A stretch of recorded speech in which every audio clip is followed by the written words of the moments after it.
Bonjour, bonjour la défiance. Et ravi de vous retrouver pour un petit live sauvage. Comme ça faisait longtemps. Alors comme vous pouvez peut-être l'entendre, waouh, il y a un petit problème sur le stream, je fixe ça tout de suite. Ma voix est un peu prise. Mais voilà, on devrait pouvoir survivre ça ensemble. Donc l'idée d'aujourd'hui, c'est littéralement, c'est pour ça que c'est assez spontané aussi, c'est que je m'apprêtais à faire de la petite recherche sur tout un tas de forks de réflexeurs et de liquidity il y en a de partout en ce moment. Et plus ou moins intéressant, mais la plupart assez intéressants pour le coup, donc c'est assez chouette. Donc je me suis dit que j'allais la faire avec vous, cette petite recherche, autant partager, que plutôt que la faire dans mon coin. Mais donc voilà, vous attendez pas à un truc aussi structuré, encore une fois, parce que je découvre les protocoles avec vous pour la plupart. Alors il y en a certains que j'ai pu comment dire, tester un peu en amont, mais enfin pas tester, lire les papiers ou les trucs comme ça. Mais voilà, sinon c'est quand même assez spontané. Hop. Et voilà. On devrait avoir notre bon rendu sur le stream. Donc ça va, l'image, le son, tout est OK. Je fais juste ma petite mise en place, pardon. Donc, ouais, en fait, il y en a quoi? J'en ai 6, 7 en lice de forks au total. Super, merci pour le retour à Mouzo. Donc 6-7 forks. Donc ce que je vous propose, c'est qu'on va commencer par les liquidity, vu que c'est les plus faciles pour moi, disons, ça va être assez facile et spontané. Et après, on va partir sur les réflexeurs, qui sont aussi intéressants, il ne faut pas se tromper. C'est marrant, c'est parce que c'est un peu, ouais, c'est ce que je disais sur Twitter pour ceux qui ont suivi. C'est un peu le côté, il y a maintenant, on a deux bonnes briques primitives bien testées pour faire des stables, quoi. Deux approches quand même pertinentes toutes les deux, mais vraiment assez différentes de réflexeur et de liquidity. Et donc liquidity, une approche plus de minimisation. Et côté réflexeur, une approche quand même avec le contrôleur qui est assez cool. Parce que c'est, somme toute, c'est plus flexible en fait dans ce qu'on peut faire. Et notamment dans l'actif. Qui sort du protocole, quoi. Et bon, vous le voyez bien avec Rai, où pour le coup, Rai, c'est une drôle de bête, mais ça a le mérite d'être une drôle de bête qui n'est pas payée au dollar. Et typiquement, le PID controller et l'infraréflexeur en général, c'est plutôt bien foutu pour justement pour faire des trucs un peu payés à ce que vous voulez, quoi. Et donc potentiellement à l'or, à l'argent, à un basket de currencies, à je sais pas moi, le pétrole, l'énergie, qui sait qu'est-ce qu'on aura besoin à terme dans le futur, qu'est-ce qui est pertinent de faire. Et c'est ça aussi qui est un peu l'approche que je veux communiquer avec tous ces... comment moi je vois tous ces forks, je vois ça très positivement, le fait qu'on expérimente tout un tas d'approches pour construire des bases monétaires, quoi. Et au final, c'est un peu tout ça, c'est un peu des mini-banques centrales, chacune avec sa politique. Et la différence, c'est que bon, là, il n'y a pas le cheat code de l'armée et du système légal pour jouer à qui a la plus grosse. C'est juste un grand échiquier transparent, international, accessible à tous, qui est la blockchain Ethereum. Et du coup, que le meilleur gagne, quoi. Et enfin, mais oui, non, ça fait un peu compétitif, en fait. Mais c'est plus, les meilleurs vont émerger et prendre leur empreinte. Et de toute façon, il y en aura plein, et c'est plutôt une bonne chose. Donc voyons voir tout ce petit paquet. Alors bon, Gravita, on l'a déjà fait, vous avez fait le marathon, mais c'était juste pour resituer le contexte, puisque c'est un fork liquidity. Mais bon, voilà, je vous laisse voir le marathon pour ceux qui ont raté le chapitre, mais ça tourne bien d'ailleurs côté Grail.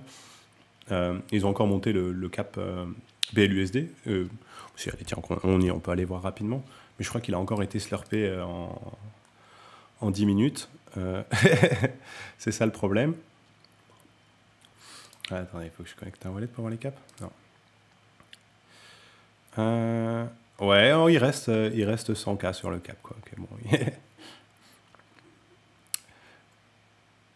Hop, donc ça c'est pour Gravita, comme je vous disais, marathon pour ceux qui veulent creuser Gravita. On va pas le refaire aujourd'hui, c'est tout frais. Mais il y en a un autre par contre là qui est assez cool, puisque lui, il est vraiment minimaliste dans les changements. En fait, le changement principal, c'est de faire en gros un liquidity sur le CNI, donc le Chinese Yuan, la monnaie fiat chinoise. Et sinon, tout le reste est autant préservé tel quel, avec en gros l'essentiel des différences qui se fait du coup sur le token LQTY équivalent, on va l'appeler comme ça pour l'instant, qui du coup peut se permettre un peu des choses un peu différentes. Et oui, bon, je vous en parle comme ça aussi, c'est pas un endorsement de la team Liquity ou quoi que ce soit, hein. Moi je suis ce qui se passe sur les forks, mais comme vous pouvez le voir, c'est un truc encore assez tout petit, que j'ai spoté parce qu'il parlait de... Je sais plus comment je les ai trouvés, en regardant les gars qui forkaient, ou parce qu'ils ont fait un arrêt ou quelque chose comme ça. Mais donc voilà, pour l'instant, on n'a pas de code ou quoi que ce soit. Leur repo, c'est grosso modo le fork du repo Liquity, donc ça vous dit pas grand-chose. Et à voir, c'est juste la doc. Encore une fois, la doc, c'est aussi un fork de la doc Liquity, vu que c'est quasiment la même chose, avec juste du coup quelques ajustements sur comment ils envisagent le modèle. Et c'est vrai que là, il y a des trucs assez intéressants. Donc vraiment, structurellement, par rapport à Liquity, c'est vraiment exactement la même chose. Le seul truc qui change, vous vous doutez bien, c'est que du coup, il faut pouvoir prendre en compte le fait que maintenant c'est un stablecoin CNI qui est pris que vous empruntez, et donc les calculs se font par rapport à ça. Et donc c'est là en fait où vous voyez la principale différence en termes d'infrastructure par rapport à l'equity, qui est en gros l'utilisation d'un price feed. Donc en fait, il garde l'oracle ISUSD et il rajoute un price feed, une source de prix IUSD à CNY, donc la monnaie chinoise, pour pouvoir du coup calculer le taux avec un intermédiaire de Ether à la monnaie chinoise. Et pareil côté Taylor, et donc en fait ils reprennent exactement le système de fallback avec la logique de fallback de l'equity ISO. Donc vraiment celui-là c'est vraiment, ouais, comme je le dis, ISO Liquity, CNY. Et non, pour répondre à ta question, à Munozo dans le chat qui nous demande si Liquity va pas se diriger vers d'autres monnaies. Non, c'est pas spécialement ce qui nous intéresse de faire côté de l'équipe de Liquity en général. Mais après, on est content s'il y a des protocoles qui veulent le faire. Après, il y a peut-être d'autres manières de faire. En fonction de la demande, en fait, c'est peut-être pas forcément le plus utile de faire un fork Liquity. Peut-être tu peux partir d'un truc basé sur l'USD. Mais c'est vrai que pour une monnaie comme le CNI, et par rapport au fait qu'en plus, je vous avoue que je ne suis pas un pro des fiat, enfin en gros des stablecoins, enfin CNI quoi, mais je crois pas qu'ils aient non plus des trucs de ouf en centralisé quoi. Donc là, à la rigueur, ça peut faire du sens pour eux de partir sur une approche comme ça. Mais après, c'est vrai que par exemple, pour une petite monnaie européenne, je sais pas, moi, mettons le franc suisse. Moi, c'est vrai que pour le franc suisse, par exemple, j'aurais plus fait un truc, un petit protocole minimaliste immutable, où tu mets du LUSD, ça te sort du franc suisse, tu vois. Et en gros, tu as juste une question d'oracle entre les... tu reprends l'equity, mais juste en mode stablecoin pour tout stablecoin, quoi. Et là, je pense que tu peux avoir un truc qui peut un peu... en fait, c'est un peu simple, c'est la question de la chaîne de la composabilité, quoi.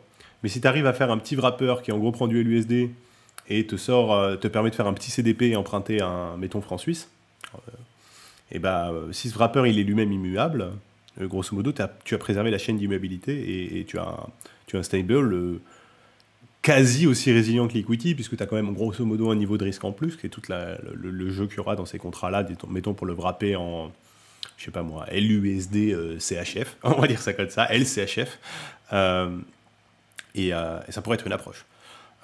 Mais ouais, du coup, pour le CNI, pourquoi pas. Et oui, aussi, comme d'hab, aussi, la fameuse réponse, de toute façon, on ne peut rien changer à l'equity, hein, mais bon, ça, je commence à avoir un peu de part à le dire. Ça s'appelle du call immeuble. C'est comme ça que ça marche. Donc, on était là. Donc ça, c'est Alternity. Et bon, il y a quelques trucs assez intéressants, mais encore une fois, on est sur un truc assez tôt, mais notamment sur leur LQTY équivalent, le ALTR, où là encore, ils reprennent notamment le max supply. Mais ils n'ont pas d'investisseurs apparemment, c'est full community. Donc ça c'est cool aussi, vous voyez, dans un projet qui fork, mine de rien. C'est vrai que le fait de ne pas avoir potentiellement tous les coûts de développement, les audits, les choses comme ça permet d'économiser pas mal. Ce qui est assez cool, c'est que donc là vous voyez 85% à Alternity Community, ça inclut notamment plusieurs formes de contribution, on va dire, à la communauté Liquity. Et donc qu'est-ce qu'ils envisagent? Ils envisagent deux trucs assez cool.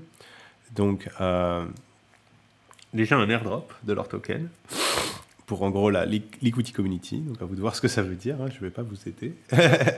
Mais je vous ferai remarquer quand même que la balance est assez favorable. C'est-à-dire que si vous regardez les autres allocations, c'est littéralement égal à leur allocation. Donc ça, c'est sur toute la vie du protocole. Hein. C'est égal à leur allocation de ALTR pour la LP ALTR IS. Donc ils mettent 5 millions ALTR. Et c'est le même montant qui va être mis sur le airdrop. Donc moi, je trouve ça assez honnête. et après, ce qui est intéressant, c'est que contrairement à l'Equity, donc ils ont de l'allocation sur le long terme de leur pool. Ce que nous, on ne fait pas avec la LQTY, il n'y avait que des petites rewards initialement. Et à part la Stability Pool, il n'y a rien qui ait une allocation en LQTY continue. Eux, là, de leur côté, il y a donc le même principe où vous voyez en haut les 50 millions d'ALTR pour l'équivalent de la Stability Pool chez eux. Donc la grosse majorité de leur LQTY, en gros, il va vers la Stability Pool, logique. Mais après, il y a aussi une autre bonne partie qui part vers cette pool assez intéressante, qui serait donc, en fait, LCNY, c'est donc leur LUSD sur le CNY, et LUSD et Ether. Donc une pool à 3 tokens sur Balancer, fait de donc LUSD, Ether et le LUSD chinois, j'ai envie de dire, on peut presque l'appeler comme ça. Et ça, du coup, c'est assez intéressant en termes d'exposition, parce que ça doit être assez stable, mais aussi en termes de liquidité que ça va pouvoir router, parce que potentiellement, ça peut, si leur protocole marche bien, que du coup leur token il vaut un minimum, ça veut dire que cette paire a une bonne incentivisation, et donc potentiellement une taille intéressante, et pourrait devenir une paire pour même échanger du LUSD à de l'Ether. Donc même pour ceux qui ne sont pas forcément intéressés par le CNY. Donc voilà, modèle... Alors, vous l'aurez compris, c'est l'equity, quoi, avec du CNY. Donc, à la fois pas transcendant, mais intéressant. Après, c'est à vous de voir si vous estimez qu'il y a une grosse demande sur le CNY en version décentralisée, maximisement résiliente, et ainsi de suite. Et puis, bien sûr, aussi, il y a toutes les questions de capacité d'exécution de la team et tout ça, parce que là, pour l'instant, on a une doc, et encore une fois, un repo GitHub qui a juste un fork du repo Liquity. Donc on va attendre aussi quand même de voir qu'est-ce qui nous sort concrètement. Est-ce que c'est bien comme annoncé, et ainsi de suite. Ouais, donc je pense pour Alternity, c'est pas mal. Moi, c'est à peu près là où j'en suis. Mais donc, j'attends de voir où ça va aller. Alors, il y en a un, c'est vrai, qui est sorti il y a déjà quelques semaines, et je vous en avais pas trop parlé. Parce qu'il m'excite un peu moins, je pense que vous l'aurez compris. Aussi parce que je l'ai testé, j'ai eu des problèmes pour interagir avec au niveau de l'UI. Bon, peut-être leur contrat a probablement marché, mais je me suis dit que j'allais pas vous envoyer vers un truc à moitié fonctionnel et leur laisser quelques semaines pour fixer leurs bugs.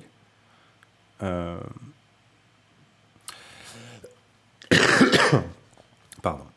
Donc là, on est sur à Team Lens qui nous demande si on a un fork liquidity immuable sur un L2 Ethereum. Donc non, on y est presque, on fait un pas en avant, puisque là on est sur, comme tu peux le voir, un fork sur Optimism, mais il n'a pas choisi le chemin de l'immuabilité, il est parti plus sur une autre route, et donc voilà. Et il n'a pas choisi l'immuabilité pour plusieurs raisons, j'imagine, mais parce que oui, bon, ils ont une logique un peu de... Bon, déjà, ils rajoutent des collatéraux. Donc, par exemple, il n'y avait pas OP au lancement, donc... tu peux pas faire ça si t'as... Tu pourrais avec une infrastructure modulaire, mais les gens sont flemmards, donc ils aiment pas faire des changements d'infrastructure en route, disons, ou prévoir des infrastructures qui peuvent s'adapter.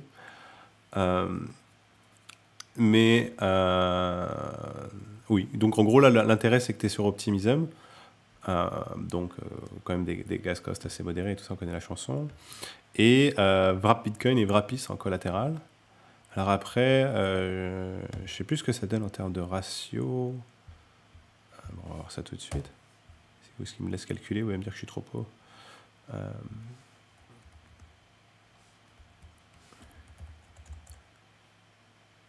Ouais, d'accord. Ouais, c'est quand même assez bas pour le Bitcoin. Mais sur l'Ether, ça doit être quasiment comme Liquidity, j'imagine. Hop, on va voir ça. Ouais, quand même un peu tendu. Ok, ouais. Peut-être même un peu plus prudent. On remarque, vu qu'on est sur Optimism, la liquidité est un peu moins bonne. Je sais plus combien il vaut le OP aujourd'hui. C'est ouf qu'ils t'affichent pas les LTV, quoi. Genre, tu dois te les rétro-engineer en simulant un emprunt. Merci, les gars. Bon, bah, s'il y a un gars de Reapers en même temps qui est par là, voilà, vous avez du live test de votre UI. Si moi j'ai besoin d'ouvrir CoinGecko pour calculer qu'est-ce qui se passe dans ta merde, c'est qu'il y a un problème.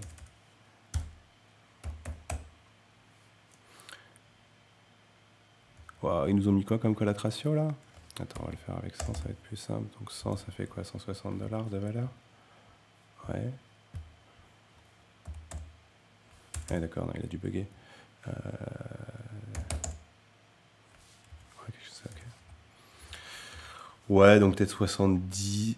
Pardon, 100, 135, 140, un truc comme ça sur OP, au lieu des 110.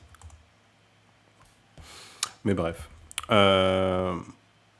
Celui-là, je ne l'ai pas tellement plus creusé que ça, parce qu'il m'intéressait un peu moins, du coup, fait qu'il n'est pas immuable. Tiens, c'est vrai que je ne vous mets pas les liens, pardon. Donc le premier, il est dispo sur mon Twitter. J'en ai parlé il y a un jour ou deux, vous le retrouverez sans trop de problème. Et celui-là, Ethos, il est là. Si après, je crois qu'il y a toute une vision un peu plus dégène de faire du yield avec... je sais plus quoi exactement, mais parce que ça vient des gars qui ont fait Reapers Farm, ils ont déjà un peu l'habitude de faire des infras de... un peu des infras de farming et des choses comme ça. Alors, un autre qui est plus intéressant, selon moi, avec ma perspective toute biaisée que vous connaissez, mais qui a le mérite voilà, d'avoir son biais public, on va le dire comme ça. C'est la plus intéressante. Pourquoi? Parce que on est sur un truc à la fois plus modulaire, plus innovant, et en même temps qui construit bien avec cette idée d'immutabilité, ou en tout cas au moins à un niveau. Donc là, c'est Diad. C'est un autre stable qui approche à grands pas. Là, on est techniquement pas sur un fork Liquidity, on est plus sur un... Il fork un composant essentiellement de Liquidity qui est la Stability Pool, on va le voir. Mais ouais, on va dire un héritier en tout cas de Liquidity. Je pense, oui, il serait pas en désaccord avec ça, Joe, probablement, pour le présenter comme ça. Et donc, le principe que moi je trouve assez stylé, c'est qu'en fait, il y a un niveau primitif de base qui est les DNFT. Et donc, bon, bah, comme son nom l'indique, un ERC 721 transférable avec des métadatas. Et ce niveau-là, il est complètement immuable. Et à ce niveau-là, c'est géré, comment dire, c'est là que se passe, en gros, la collecte des frais de l'ensemble du protocole. Et donc, vous avez aussi, en fait, si vous voulez, comme base immuable, ça revient un peu comme si vous avez le contrat de l'equity staking, voilà, il est préservé tel quel, lui aussi, il est immuable. Et le DNFT, c'est un peu plus dur à cerner simplement, parce que c'est un peu une nouvelle bête. Eux, ils le décrivent comme un peu l'équivalent d'un validateur tokenisé. Ça peut être une manière de le voir. Mais oui, qui ça aussi, du coup, est immuable. Et après, toute une couche au-dessus, qui est la couche du protocole lui-même, donc ce qui va gérer les collatéraux, donc le vault, l'emprunt, et ainsi de suite, qui là peut être modifié. Mais en fait, peut être modifié uniquement par, en gros, des consensus des holders de DNFT. Et donc c'est là où c'est assez propre, c'est qu'on a une gouvernance, c'est un peu une nouvelle approche à la gouvernance on-chain, en fait, pour le mettre le plus simplement. Et une approche assez ambitieuse, s'il en est une, puisque c'est... ouais, c'est vraiment ce côté-là de... ça fait un peu bizarre de dire ça, une gouvernance immuable. Non, parce que par définition, c'est un peu débile de le dire comme ça, mais je crois que vous me comprenez un peu. On a une base immuable qui représente ta participation dans la gouvernance, les règles qui gouvernent cette base immuable, de comment tu acquiers du pouvoir sur la gouvernance, elles ne peuvent pas être changées. Oui, on ne peut pas changer de base, bon, après tu peux changer les métadatas et ainsi de suite, mais par contre, toute l'infrastructure au-dessus, elle peut évoluer en fonction des décisions prises par la dite gouvernance. Et ça donne du coup un protocole capable d'accepter différents collatéraux, mais potentiellement plus prudent, disons, dans son approche que, je ne sais pas, mettons un money market classique, et avec une base immuable qu'on n'a pas du coup sur une approche plus classique, encore une fois, puisqu'on est sur des contrats modifiables avec opération de multisig, quoi. Donc ouais, Diad, c'est peut-être un peu dense, mais il y avait un petit space en anglais, pour ceux qui parlent anglais. Alors attends, je vais le retrouver parce qu'il était cool. Euh, un petit space avec le fondateur Joey, qui a... ok, Chronos. Qui présentait leur nouvelle doc de la version 3 là, il y a quelques jours. Ah bah tiens, c'était celui-là. Et ouais, il est pas mal. Il est pas mal ce petit space si vous voulez creuser le modèle Diad. Parce que là, on est plus en mode petite promenade dans les forks. Euh, Celui-là, je voulais vous le présenter au passage parce que c'est un des plus intéressants en termes de tout ce qui se passe en fait au niveau de ce social licensing layer là.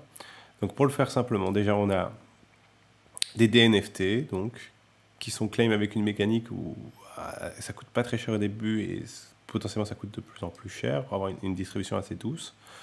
Euh, et en fait, c'est vraiment des outils d'accès, quoi. Ce qui est intéressant avec ces DNFT, c'est qu'après, il y a toute une infrastructure derrière sur leur metadata qui a en gros des mesures on-chain qui peuvent être à peu près n'importe quoi. Et donc, au début, bien sûr, ces metadata, c'est surtout des paramètres internes à Diad pour, en gros, comment va fonctionner le système. Donc, par exemple, ils ont cette notion de XP. Le XP, c'est donc une metadata, c'est un système de points non transférables, si vous voulez, sur le DNFT directement. Et l'XP, pour le mettre simplement, il joue le rôle de l'equity, enfin du LQTY dans le système Liquity. C'est-à-dire, quand on en parlait avec Diad dans le stream, je lui dis ouais, c'est le good boy points en fait. Et il m'a dit oui, c'est à peu près ça. C'est en gros, voilà, vous êtes apporteur de liquidité dans la stability pool, good boy points, tu prends un bon point. Vous êtes LP, peut-être aussi sur Diad, leur stablecoin, bon point pour toi. Vous mintez du Diad, peut-être aussi, s'il va aller jusqu'à là, j'en sais rien, bon point. Enfin, vous voyez, ainsi de suite, on peut utiliser ça un peu dans tous les sens comme mécanisme d'incentivisation. Alors après, bien sûr, c'est pas un token transférable, mais ça n'empêche pas du coup de, après, par exemple, donner de vrais bénéfices dans le système pour les gens qui ont accru une certaine XP, comme par exemple des taux d'intérêt plus favorables ou des LTV plus favorables, ou même certains actifs qui sont réservés que à des certains scores d'XP. Vous voyez bien la logique, on peut aller assez loin.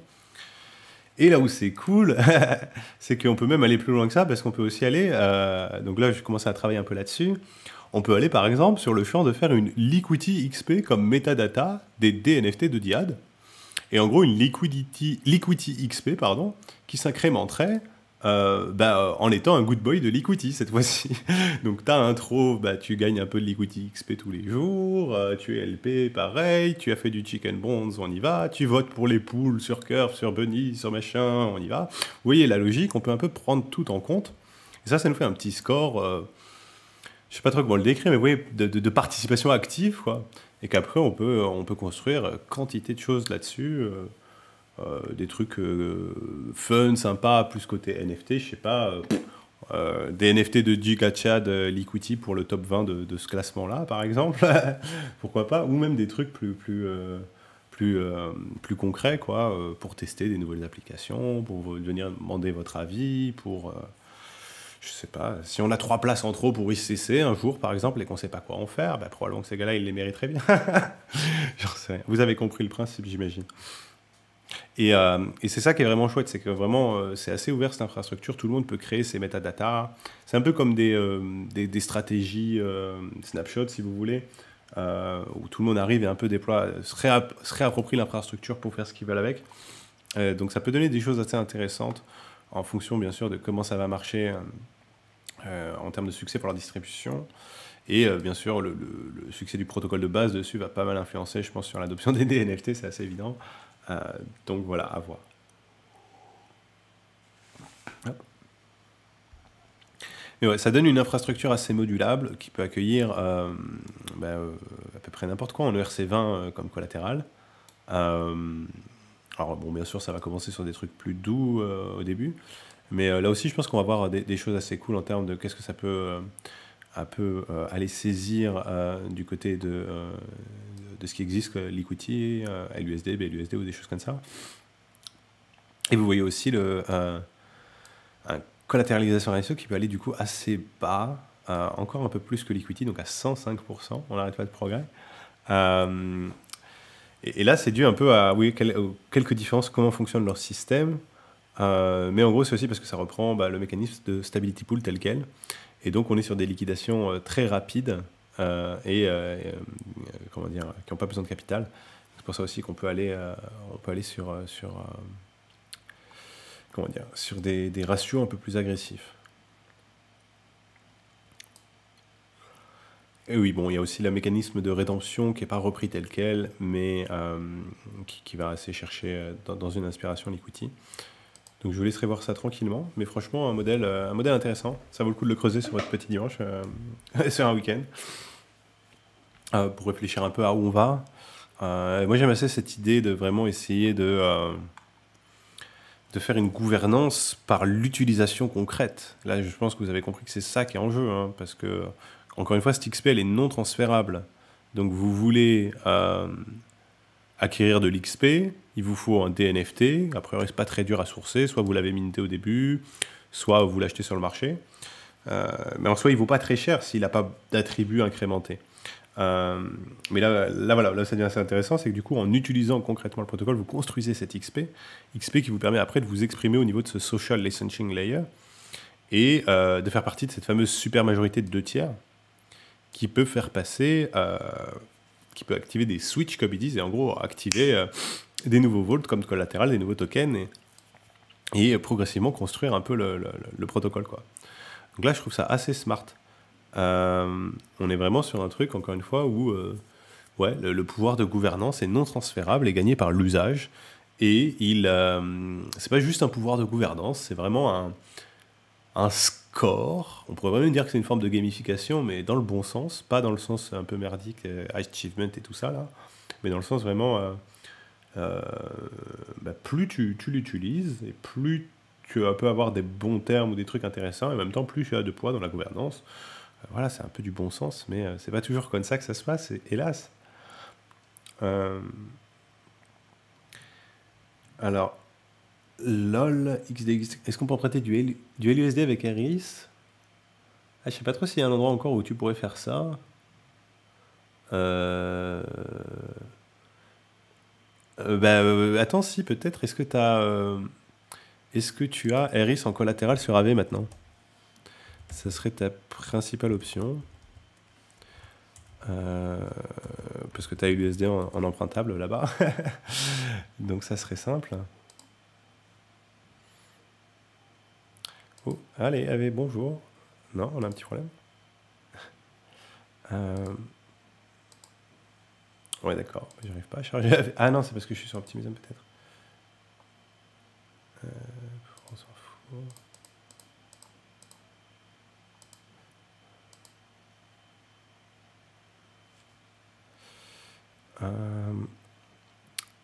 T'as le CBI. Si, t'as le RIS, ouais. Il a quoi comme LTV? 90 en iMode. Et 67 en normal. Ah ouais, c'est pas ouf la LTV non plus. Donc ouais, t'aurais ça. Ah bah il est à plancher en plus. Zut. Zut. Bon, bah non, j'ai rien à te donner à part attendre que AV, la gouvernance, mais je crois qu'ils sont en train de voter dessus, je l'ai vu passer. Donc que la gouvernance d'AV augmente les plafonds RIS afin que tu puisses déposer tes RIS, les utiliser en collatéral pour emprunter du LUSD. Et ouais, Rico Gourmet, c'est vrai que c'est un peu comme les badges de Sysmo, ça revient à une autre manière d'accomplir la même chose. Mais ouais, là où les badges de Sysmo, t'es plus sur... tu valides un truc à un instant T, et hop, tu émets un badge, enfin, c'est pas tu émets un badge, et hop, tu rends le badge claimable par le gars, donc il faut encore après lui communiquer qu'il a son badge à claim. Tu vois, il y a plus d'efforts. Là, t'es quand même dans un truc où il y a un effort en plus au début où il faut que le gars il ait un DNFT, grosso modo. Mais une fois qu'il l'a, il se fait incrémenter son score. Alors il doit, je sais pas exactement comment ça se passe, il y a une forme d'opt-in dans les métadatas. C'est-à-dire qu'il y a une métadata de base qui est l'XP, qui est l'interaction avec Diad, le protocole directement. Mais les autres métadatas, comme celle de l'Equity, c'est tu dois te subscribe dessus, quoi. Tu dois t'inscrire, tu dois faire une transaction pour dire que tu es intéressé dans cette métadata. Je sais pas trop concrètement exactement comment ça se manifeste. Mais donc, bien sûr, pour éviter qu'on te spamme avec les métadatas, quoi. C'est-à-dire que vous pouvez imaginer qu'il y a peut-être des gars qui auront des DNFT qui n'en ont rien à faire de l'equity, qui ne veulent pas de l'equity XP. Ouais, c'est très bien. Donc, ouais, mais en termes du côté des projets, je me dis que c'est peut-être un peu plus facile à à utiliser ces trucs-là parce que ça se maintient un peu tout seul une fois que tu as mis en place tes critères. Girofinance, c'est vrai qu'on en parle. Est-ce que ça reprend vraiment le modèle de l'equity? J'ai pas trop suivi. Bon, on peut aller voir. Hein. Si c'est ça, on est en plein dans le sujet.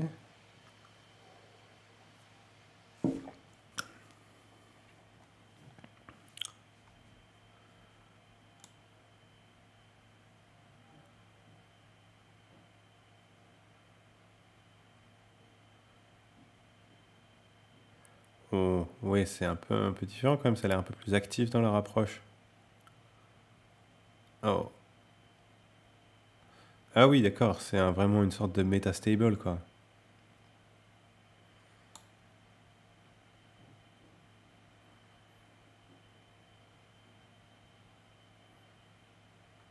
Hmm.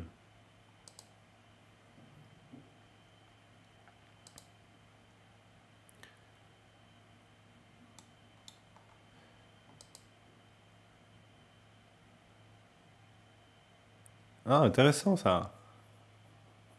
Donc ouais, leur oracle, il prend Chainlink, les AMM, des échanges centralisés, et il fait une sorte de moyenne de tout ça. Ça, c'est pas mal. Après voir comment sont fait les calculs et tout ça, mais en approche, pourquoi pas. Et ils vont voir leur propre LP aussi, quoi. Ok. Oh, pardon, une seconde. Je vais mourir tranquillement. Micro-mute.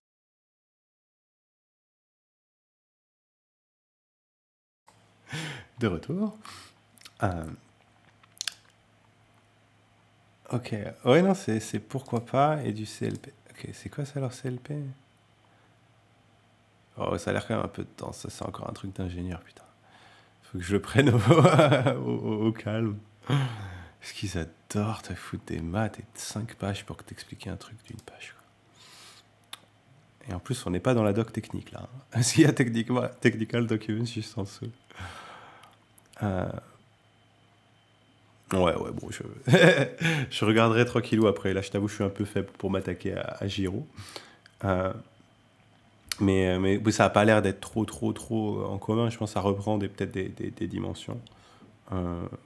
Mais c'est pas non plus une approche trop dans la même lignée.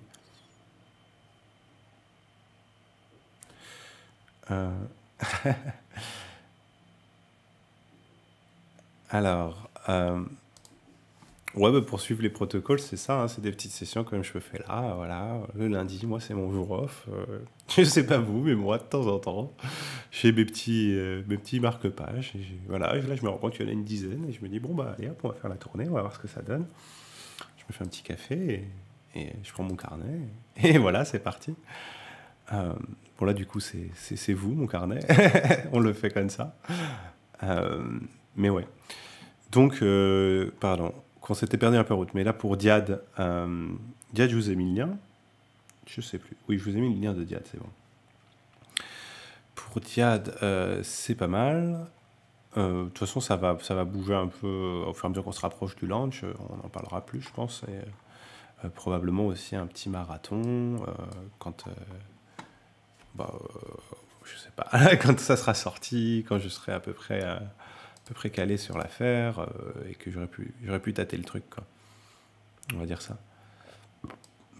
Donc ça, c'est à peu près pas mal pour les forks Liquity. Alors, il y en a d'autres dans les cartons. Il y en a intéressants. On m'en a envoyé un papier, mais je sais pas si c'est encore trop public, mais c'était intéressant. Allez, ça, je pense que ça ira. En gros, ils cherchent à utiliser une infrastructure de style CDP, donc très proche de l'equity, mais pour produire un token qui est indexé au base fee de la chaîne en question. Et ça a plusieurs propriétés assez intéressantes. Mais en fait, l'idée, c'est un autre truc que les gens ont encore pas bien compris avec l'equity. C'est que l'equity, mine de rien, une des grandes valeurs ajoutées, y compris face à Reflexer, par exemple, y compris face à Maker, face à tout, en fait, fermez vos gueules, il n'y a aucun équivalent là-dessus. C'est aussi simple que ça. C'est que l'equity est capable de vous garantir en toutes conditions son déroulement total. Et ça, c'est quand même super élégant pour un système qui se veut antisismique. Et qu'est-ce que je veux dire par là? C'est essentiellement dû à la rédemption. c'est-à-dire au fait que vous pouvez échanger directement par le système des l'USD pour de l'Ether. Et ça, eh ben, c'est chouette, mine de rien. Parce que ça veut dire que même s'il n'y a pas de liquidité sur des DEX, vous pouvez dérouler par ce biais-là, vous pouvez échanger de l'USD vers de l'Ether par ce biais-là, et potentiellement en grande capacité, en grand nombre. Alors bien sûr, il y a un frais sur la rédemption, c'est pas la solution magique, et c'est bien pour ça qu'on fait quand même de la liquidité sur les échanges décentralisés. Pour l'USD, me faites pas dire ce que je n'ai pas dit. Mais même pour développer la liquidité, ça a un intérêt que la rédemption existe. Parce que du coup, ça crée une limite au prix du LUSD, donc ça contraint la range de LP, et plus la range de LP est contrainte, plus elle est lucrative. Bon, là, c'est une autre dimension plus technique.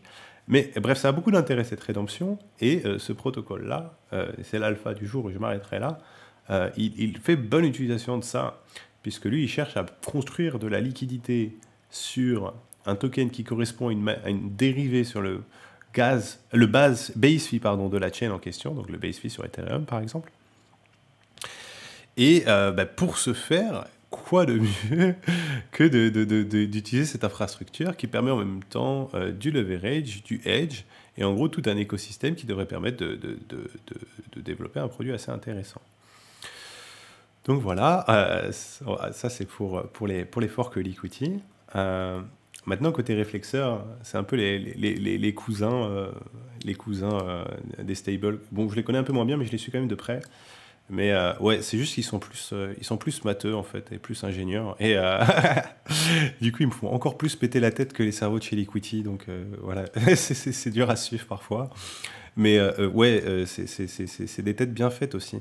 Et en fait, c'est marrant parce que c'est vraiment un peu la branche... là où Liquity, la team vient plus un peu de l'extérieur, on va dire. Là, c'est plus la branche originelle de Maker qui voulait vraiment faire un stable résilient et qui a été un peu dégoûté post-MCD, qui s'est un peu réincarné, on va dire, dans Reflexeur, et notamment aussi dans les forks dont on va parler après sur Reflexeur, donc le TAI et le RICO. Mais avant ça, ouais, c'est ce petit thread que j'ai partagé tout à l'heure sur Twitter, mais que j'entends partager avec vous également, qui est une petite histoire assez cool donc par rapport à Nikolai d'Eled Shitcoin, là, qui était un des cerveaux derrière le modèle de Maker, de Reflexeur et de quelques autres trucs. Et ça revient un peu sur toute cette logique-là, qui est assez propre à Reflexeur pour le coup, qui est en gros la logique de design même de Reflexeur, et cette idée d'avoir le contrôleur, comme il l'appelle en anglais, et ça, il faut bien comprendre d'où ça vient. Donc on part vraiment d'une notion mécanique, j'ai envie de dire, hein, puisque en gros l'inspiration physique initiale, c'est donc ce fameux... comment on dirait ça en français, un gouverneur centrifugal qui permet en gros de stabiliser, de maintenir la machine à vapeur, et en gros on démocratise son utilisation, parce qu'avant ça c'était un peu de la sorcellerie en mode assez intuitif de gérer ce qui se passait dans ce bousin là, quoi. Et donc ça en fait après c'est la base d'une notion qu'on retrouve partout, théorie du contrôle et tout ça, je vous laisserai lire dessus, mais en fait c'est toutes les questions de systèmes que vous voulez maintenir dans une zone, dont vous avez certains paramètres que vous voulez maintenir dans une zone, et vous voulez aussi que les systèmes, c'est des systèmes, disons, émergents, c'est-à-dire qui viennent d'interactions de gens qui les font émerger. Et du coup, oui, c'est vraiment dans la logique de minimiser l'intervention, quoi. Bon, alors après, là, moi, je suis pas un expert en contrôle théorie, encore une fois, c'est aussi pour ça que je suis pas un expert de réflexeur. Donc là, je vous donne plus ma compréhension, et je vous invite vraiment à voir la contrôle théorie dans le détail et tout ce que ça implique. Mais ça rejoint toute la réflexion que je vous ai tout à l'heure sur cette innovation intéressante côté réflexeur, qui est le fameux PID contrôleur, et qui est au final assez flexible, et qui, en jouant sur différents paramètres du système, comme les taux d'intérêt, peut progressivement faire converger le prix vers... Mais voilà, comprenez bien que quand on contrôle théorie, on n'est pas en mode j'appuie sur un bouton et pouf, ça revient au PEG. C'est pas ça l'idée. C'est plus comment je mets en place un jeu d'insensible dans mon système qui fait que plus le stablecoin s'écarte du peg, plus la pression pour le ramener au peg est forte. Vous voyez? C'est vraiment des trucs, c'est un peu comme de la mécanique des fluides, j'ai envie de dire. C'est pas des trucs de bourrin instantané, c'est très progressif, c'est des histoires de pression, d'atmosphère, mais version DeFi, quoi.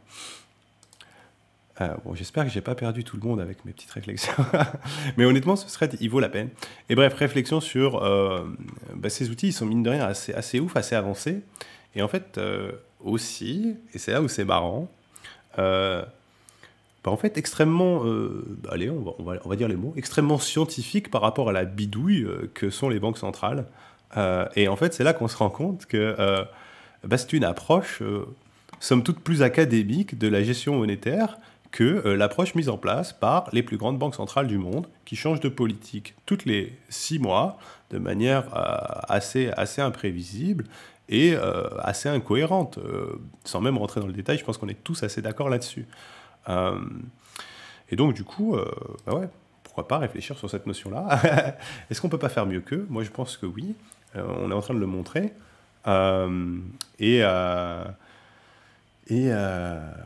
C'est cool, quoi. Vous pouvez suivre cette expérimentation live. Je sais pas. What a time to be alive, comme il dirait du côté des Burgerland, quoi. C'est assez fabuleux. Plutôt que de regarder Netflix, nous, on peut regarder l'innovation monétaire se faire en temps réel. Moi, je trouve ça assez chouette. Et c'est pour ça que je passe mes lundis, de temps en temps, à creuser les nouveaux modèles et à les partager avec vous. Alors, un PSM pour la BCE. Ouais, le pire, c'est que probablement, tocards comme ils sont, ça sera probablement leur premier réflexe de partir sur un PSM, ouais. Mais justement, là aussi, tous ces deux systèmes, Liquity comme réflexeur, ils sont conçus pour dire fuck PSM, hein, comprenez bien ça. Parce que PSM, c'est un peu la réponse du faible, hein. C'est-à-dire, bon, j'exagère un peu, mais c'est la réponse simple, quoi. C'est la réponse, comment tu stabilises un truc? Eh ben, tu rajoutes des tonnes de plomb dedans, et quand ça, il est bien lourd et il bouge plus. Oui, mais sauf que ton plomb, c'est... Pardon, ah oui, le PSM, c'est vrai. On me dit beaucoup en plus, mes lives, c'est de l'horreur pour les acronymes. PSM, c'est le Price Stability Module. Et donc, en fait, c'est grosso modo le concept de base, c'est assez simple. C'est comment tu maintiens. Comment tu fais en sorte. Si tu as un stablecoin qui a tendance à dépeg vers le haut, comme l'USD, une réponse simple, brutale, efficace, mais dommage, c'est de dire ok, très bien, quand le stablecoin est trop cher, mon système il va en produire comme ça, là, et il va les vendre pour de l'USDC ou du DAI. C'est pas exactement comme ça que ça se passe, mais ça revient au même, je te le donne en simplifié. Et donc ça revient à, oui, tu ramènes ton stablecoin au PEG, du coup, tu es en train de le diluer, mais ton système, il absorbe, du coup, ces stablecoins centralisés. Et c'est pour ça qu'on a eu le maker DAI, la composition du collatéral de DAI, qui s'est un peu dégradée au fur et à mesure du temps, et notamment, c'est assez corrélé, en fait, aux phases haussières sur les terres. Parce qu'en phase haussière sur les terres, tu as tendance à avoir...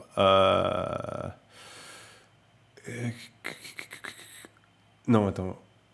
Ouais, bref, je sais plus dans quel sens ça marche, mais en gros, quand ça dépeg, ça va bouffer de l'USDC en masse, et ça te donne un peu la situation actuelle, quoi. Donc ça résout le problème de PEG, mais tu troques ton problème de PEG pour une accumulation de stables centralisés en collatéral.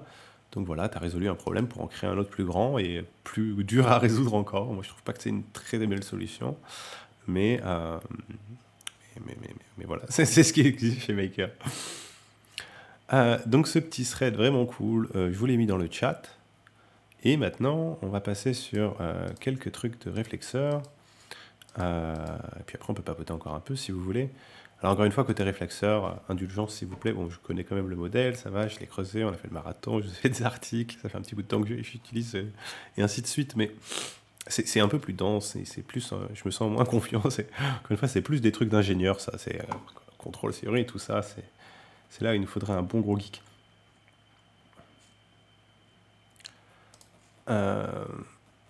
Alors, sur taille, où là on est sur le premier fork réflexeur qui est live. Lui, il est sorti il y a 2 jours, je crois. Il est immuable également. Donc il n'est pas comme réflexeur où il y a de la gouvernance, il me semble. Bon, on va vérifier ça, hein. Là, je vous dis ce que je me souviens de tête, et après on va aller voir la doc.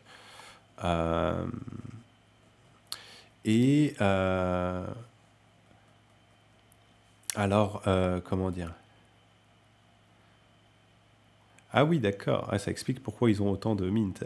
D'accord, je comprends mieux. Ah oui, oh putain, ils ont du monde. Donc en fait, ils acceptent toutes sortes de collatérales. On le voit, il y a le... donc non, ça, c'est pas du collatéral, pardon. C'est que du LP. Donc ça, c'est le Thais LP sur Uniswap V3 en full range. Donc sans concentration. Et après, ils prennent donc, du coup, il y a 3 safes différents pour Ether, 2 pour Wrapstakis, ils prennent RIS, ils prennent CBIS et ils prennent RAI. Et donc, ouais, ils doivent avoir des safes différents parce que j'imagine... Oh là là, les ingénieurs, putain, mais les ingénieurs allemands, il faut vraiment leur foutre des claques. Parce que c'est la logique maker, donc nous on marche en volt, ok, d'accord, et donc tu vas devoir te bouffer un acronyme dans la gueule de Stakis A safe pour comprendre que le A c'est probablement celui qui te donne le moins de LTV, c'est ça, mine 145, et laisse-moi deviner le C, c'est celui, enfin je sais pas, ça marche dans un sens ou dans l'autre, mais voilà. Encore une fois, si je dois rétro-engineer ton interface, c'est que c'est de la merde. Pardon. Oh là là, mais non mais ça me rend ouf quand même quoi, c'est genre je veux dire tu fais une session du X-test et on te dit que ça c'est pas possible gros genre non, je suis en train de péter un câble là tout seul ou vous me suivez sur mon pétage de câble. Je veux dire tu arrives sur la page Vault quoi, Rewards et tu te prends genre une liste de 12 avec RIS à taille, RIS bétail, CBIS à taille, CBIS bétail et aucune info de plus que ce putain de yield.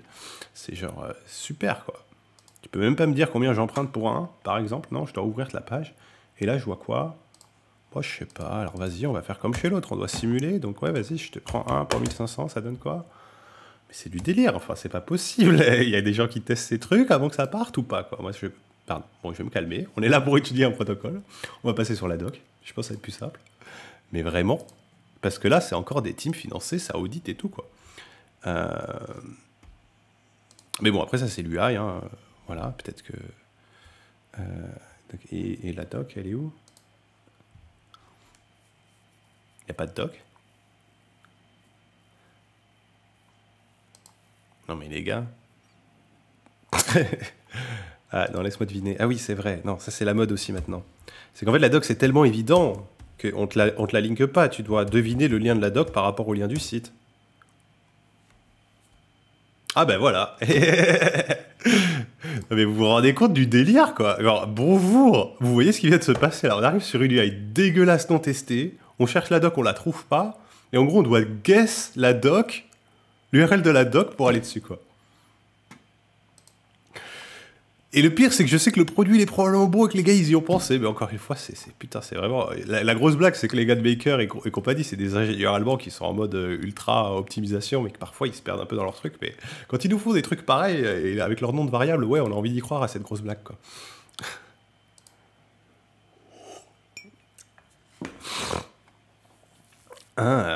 Donc voilà, ils appellent ça un Managed Float Regime. Intéressant. Donc ils font... Ouais, je connaissais pas ça. Donc oui, ils appellent pas ça exactement un stablecoin, donc intéressant aussi de voir comment ils s'autoréférencent. Hein. Ah pardon, je vous ai pas mis le lien du coup, je vais vous le mettre aussi pour ceux qui veulent aller voir. Hop.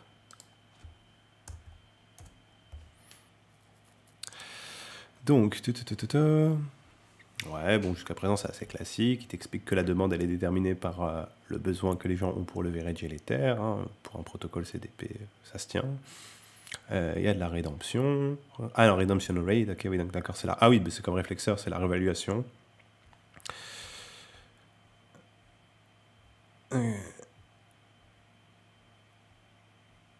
Ouais, donc c'est vraiment un peu la logique de réflexeur. Hein. Donc là où... pour le médecin sur l'equity, on a un protocole où les règles sont fixes, conçues pour le maximum de versatilité, disons, et vraiment sur le temps plus long. Là, on est sur une logique d'un protocole plus adaptatif en temps réel, j'ai envie de dire, mais qui s'adapte par incrément, quoi. Il va pas, encore une fois, il ne vous fait pas des pics dans un sens ou dans l'autre. Mais voilà, progressivement, ça augmente le taux d'intérêt ou ça diminue. Il y a des trucs qui s'ajustent de telle sorte que ça fait converger les incitations vers ce qui est désirable pour le protocole, quoi. Donc une approche qui est quand même, mine de rien, assez élégante. Alors on va voir côté Oracle. Parce que... ouais, d'accord, t'as pas une intro à ton truc d'Oracle, parce que là... Ouais, Oracle module, c'est comme chez Maker. Mais qu'est-ce qu'il y a là-dedans, concrètement?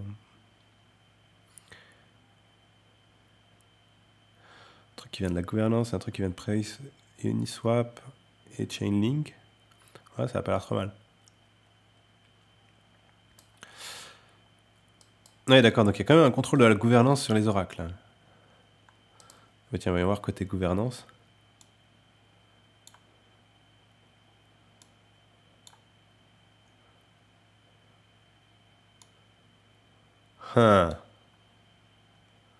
Intéressant. Non mais vraiment. Mais en fait, si je comprends bien, ils ont une gouvernance dont la seule fonction, c'est de pouvoir poser les contrats. Non, il y a un shutdown module aussi, d'accord. Ah, c'est marrant ça. Parce que c'est marrant parce que il y a des réglementations qui commencent à pop à différents endroits où en gros ils disent que les smart contracts ils doivent être déroulables. Je sais plus comment ils décrivent ça exactement. Mais en gros que tu dois pouvoir annuler complètement un smart contract, quoi. Donc bienvenue dans le nouveau monde où les gars qui n'ont encore rien compris. Mais ça m'a l'air tout à fait pour la compliance. Après ça peut être aussi une approche sécuritaire, hein. On a ça pour les chicken bonds, je vous rappelle. Mais parce que le chicken bonds est construit sur des composants qui, eux, peuvent tout à fait périmer, quoi. C'est-à-dire un Yarn Vault, par exemple, c'est pas éternel, hein. Une pool curve, bon, si une pool curve, ça peut l'être, mais voilà, un Yarn Vault, définitivement pas. Et donc, construire un système qui s'appuie au moins en partie là-dessus, si vous le faites de manière immuable, il vous faut une fonction pour dérouler, quoi, parce que sinon c'est compliqué. Sinon on se retrouve à perpétuité avec des LUSD, mettons dans 5 ans, qui sont dans un Vault Yarn LUSD qui tourne plus, quoi.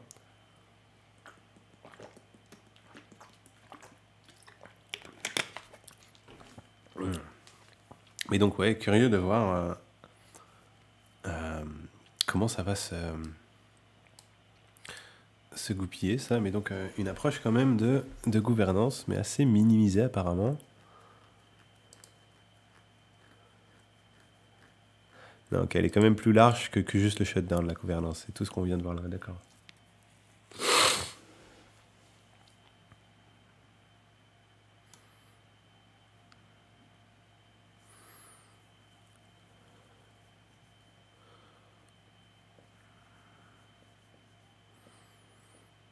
Ouais, d'accord. Donc c'est vraiment la vision de vision maker en termes d'utilité du token.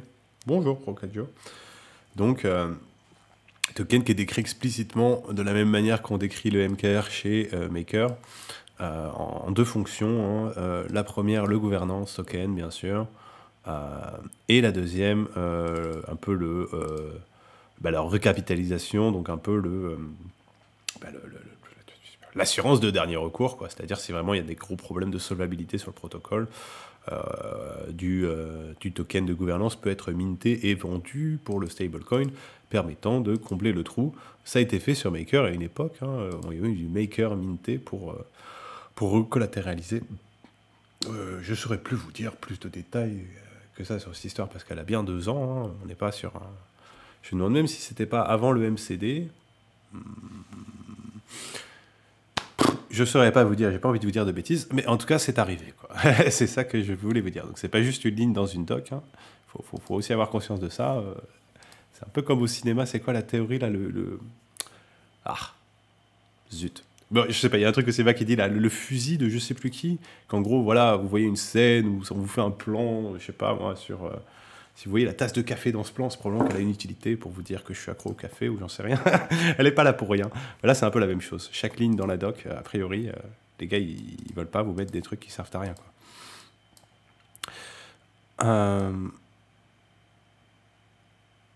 Donc ouais, à voir, c'est vraiment un peu... j'ai envie de dire, c'est un peu le Gravita de Réflexeur, hein, pour le mettre simplement. Le fusil de Pavlov, c'est ça. Merci, Noximus. Ouais. Donc ouais, pensez à ça, ça peut arriver, cette recollatéralisation. Et bien sûr, plus le système est risqué et ambitieux, et plus la probabilité que ça arrive est importante. Donc ouais. Mais oui, donc pour conclure sur ce taille que j'ai pas encore testé personnellement,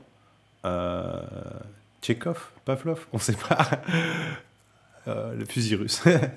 Mais ouais, pour finir sur taille, que moi j'ai pas encore Boro avec directement, donc mais bon, après c'est réflexeur fork, donc ça doit être assez sympa. Après, comme on le voyait tout à l'heure, a priori c'est pas inintéressant, même si vous voulez juste tester Un peu comme au début de Réflexeur, comme ils ont une incentivisation active, bon ben voilà, d'aller juste faire un emprunt et LP sur la paire. Si l'Ether est positif sur cette période, a priori vous avez de la bonne yield sur votre LP et vous prenez tous les yields. Bon, bien sûr, maintenant il est conscience que si l'Ether se casse la gueule, hein, vous allez accumuler des pertes. Donc à voir après, ça vaut le coup. Ça, c'est à vous de voir. Moi, j'ai pas encore franchi le pas. Je vous cache pas qu'en ce moment, avec tous les protocoles qui se lancent pour le VRG, ouais, les Ethers disponibles en collatéral deviennent rares. Mais c'est un peu le but du jeu, j'imagine. Donc ouais, on y reviendra. Et à voir aussi comment ils vont évoluer sur leur politique de collatéral sur le temps, puisqu'ils peuvent en rajouter.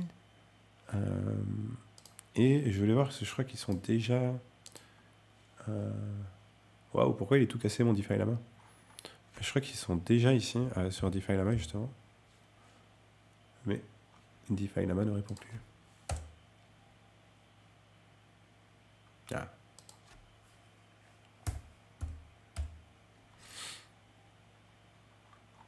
Non, il connaît pas taille.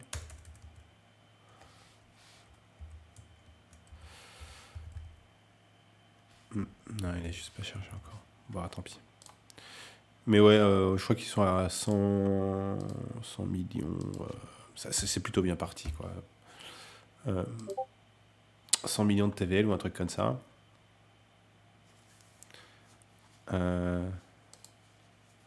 Après, ouais, après voir comment ça va se tenir sur le temps. Et oui, tiens, un autre truc où je suis curieux, c'est que du coup, ils vous les payent en quoi leur récompense? Ils vous les payent dans leur FLX équivalent, j'imagine. Mais il s'appelle comment leur petit FLX équivalent? Et il n'est pas incentivisé, lui. Donc s'il n'est pas incentivisé, ça va être plus compliqué.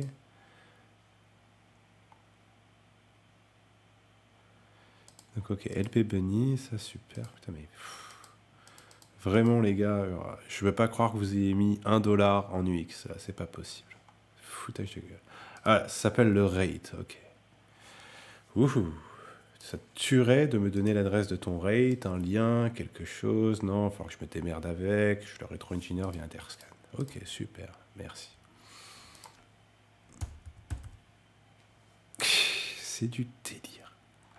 Et bien sûr, ils ne l'ont pas enregistré ni vérifié sur Etherscan. Avec un peu de chance, ils m'ont vérifié le taille. Et à partir de là, je peux retrouver le rate.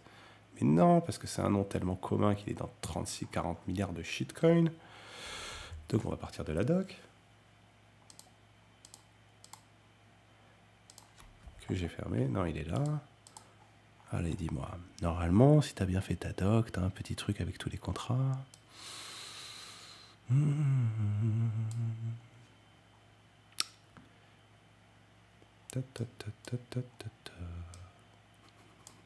Faut rester pisse quand on analyse des protocoles, c'est ça qui est marrant. Mais vraiment, moi, je commence à être fatigué de... En fait, à ce stade, j'ai du mal à croire que c'est juste... je sais pas trop comment dire. Un peu du manque de savoir-faire, quoi. Je me dis, c'est du je m'en foutisme, quoi. C'est pas possible. C'est vraiment les mecs qui shippent ça, ils en ont rien à foutre. En mode... Alors qu'ils bossent sur le code depuis des mois. Encore une fois, je suis pas en train de dénigrer le code qu'on n'a même pas vu. Hein. Mais je veux dire, et voilà, ils ont passé des... A priori, depuis que Crazy Reflexer est lancé à travailler ça, ou un peu après, et ça te ship un truc où il y a des trucs qui font aucun sens, mais des trucs de base en plus, dans le packaging, quoi, pas dans le... Et là, non, tu vas pas me donner tes contrats, il n'y a pas une rubrique contrat dans ta doc, les contrats... Ah, système contract, si, wouhou. Non, on est où là? Non. Génial. C'est quand même du délire. Là, je vous rappelle qu'on est en train de chercher, en gros, l'adresse Ethereum de leur shitcoin, enfin de leur stablecoin. Et non, pas de leur stablecoin, du coup, de l'autre, du rate. Ah, dans les tokens adapteurs, c'est quoi un adapteur pour toi? Ça veut dire quoi, adapteur? Non. Je sais pas, je suis peut-être con, hein, je sais pas, moi je me dis, bon, ça fait 4 ans que je fais de la DeFi, je suis peut-être un teubé, je n'ai pas été, allez, vas-y, il y a un truc évident que j'ai raté. Je vais regarder le chat avant de péter un câble.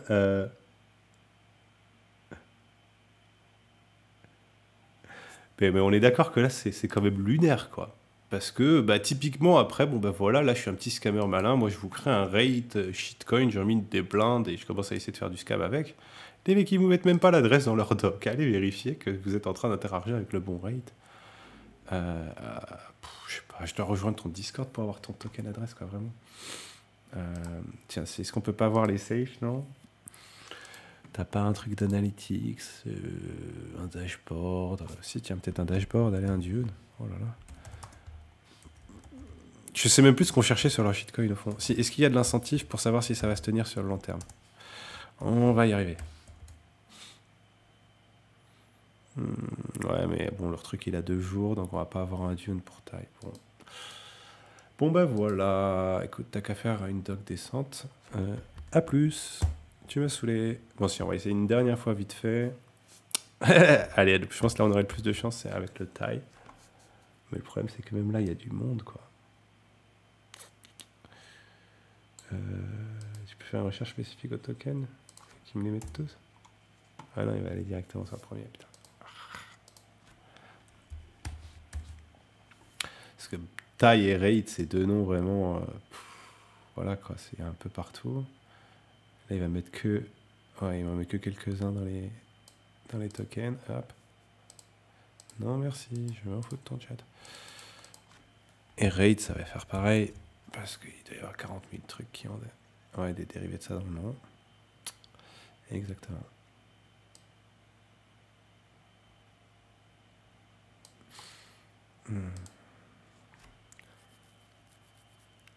Ah, tu l'as? TG Mozo. Putain, mais franchement, curieux de savoir comment t'es allé nous le choper. Genre, il était où? Parce que j'ai pété mon petit câble là. Mais merci du coup. Bon, bah on l'a notre... Donc là, on a taille. Oufou. Donc on en est à combien? Ah oui, non, d'accord, c'est pas la folie. 2 millions de taille. J'ai bien lu? Ou j'ai raté un zéro? Non, ça va être ça, ouais. Ouais, 2 millions de taille. 2 millions. Et... Ah, voilà, un petit swap Uniswap. Ah, Uniswap V2. Rat de taille. Intéressant, ça.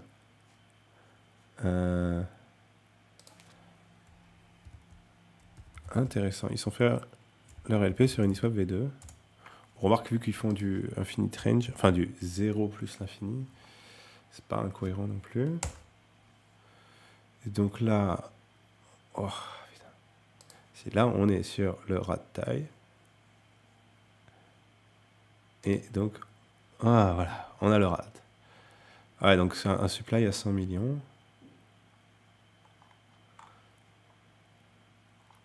Mais manifestement, il n'y a aucune... Bon, de toute façon, on va aller voir vite fait. Et après, on passe à autre chose, hein, parce qu'il n'y a pas que ça à foutre non plus.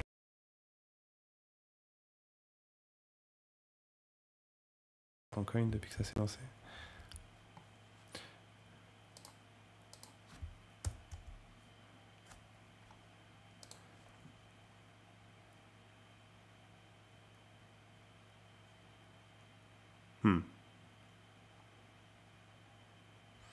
Ouais, d'accord.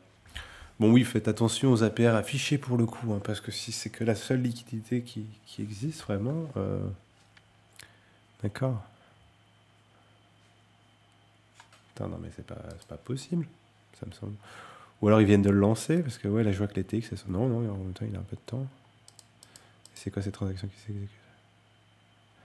Oh, ouais, c'était des... Ok. Ouais, donc ça a pas l'air foufou en liquidité pour l'instant, comme il n'y a pas d'incitation. Donc à voir. J'imagine qu'il y a un plan, j'espère. Mais s'il n'y en a pas, ça peut rendre un peu les... comment dire, les APR que vous voyez là assez virtuels au final, parce que coucou, on te les paye... voilà, coucou, je te paye 80% APR. Ok, d'accord, très bien, c'est joli. Mais maintenant, on parle d'un coin qui a 18 M de market cap, PK, 300 $ de liquidité. Donc, à voir comment ça se structure après. Ouais. Il y a eu quoi? Il y a eu un bail là. Ouais, il doit y avoir de la liquidité ailleurs, j'imagine quand même. Mais ouais, c'est... Bon, attends, ça m'intrigue quand même cette histoire. Désolé, je fixe un peu dessus. Mais on va aller juste refaire un tour dans la doc pour voir qu'est-ce qu'ils nous disent sur le rate. Parce que s'ils sont vraiment que par opération du Saint-Esprit, la liquidité va se maintenir, bon, ça se tente. Hein. Ça se tente.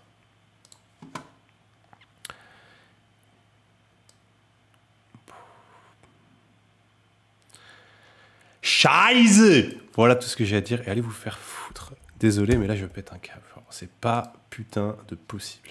Et désolé les gars de taille, c'est intéressant ce que vous faites. Si vous voulez améliorer votre UI, je suis ravi de vous donner 1 heure de mon temps pour faire tous ces retours de manière articulée dans un PDF. Mais là, je considère quasi insultant l'état de votre doc et de votre protocole pour un DeFi native, encore une fois, qui a 4 ans d'expérience et qui a bouffé plus de 50 protocoles de stable dans la gueule. Donc imaginez qu'est-ce que ça doit être pour un mec qui découvre. C'est pas possible. Et oui, l'UI de Liquity et tout ça, c'est pas non plus les meilleurs. Mais nous, on a 2 putains d'années, bordel. Et on a une UI décentralisée.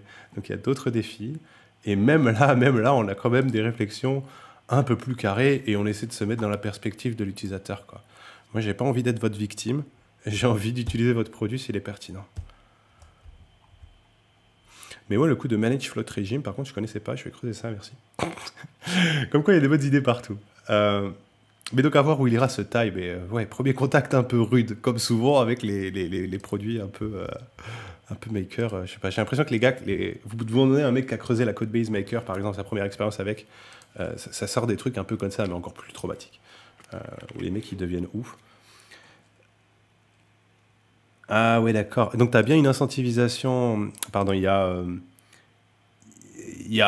bah, du coup, il y a un Muzo qui m'a donné le secret dans le chat. C'était quoi? C'était donc dans l'app en reward, en taille is. Attends, c'était quoi ton truc? Dans l'app en rewards Liquity. Ah oui, non, d'accord. Le dernier mène une... Ouais, mais d'accord. Mais ça, il te mène à taille is. Mais pour rate, tu te démerdes, quoi. Ou dans la liquidity. Là, tu as le is type, pareil. Mais, ouais, rate, t'as pas... Moi, je le vois pas. Hein.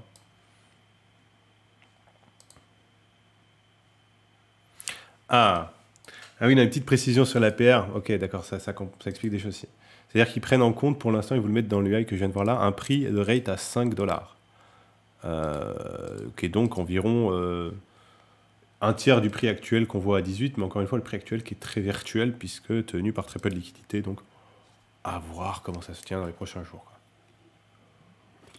Quoi.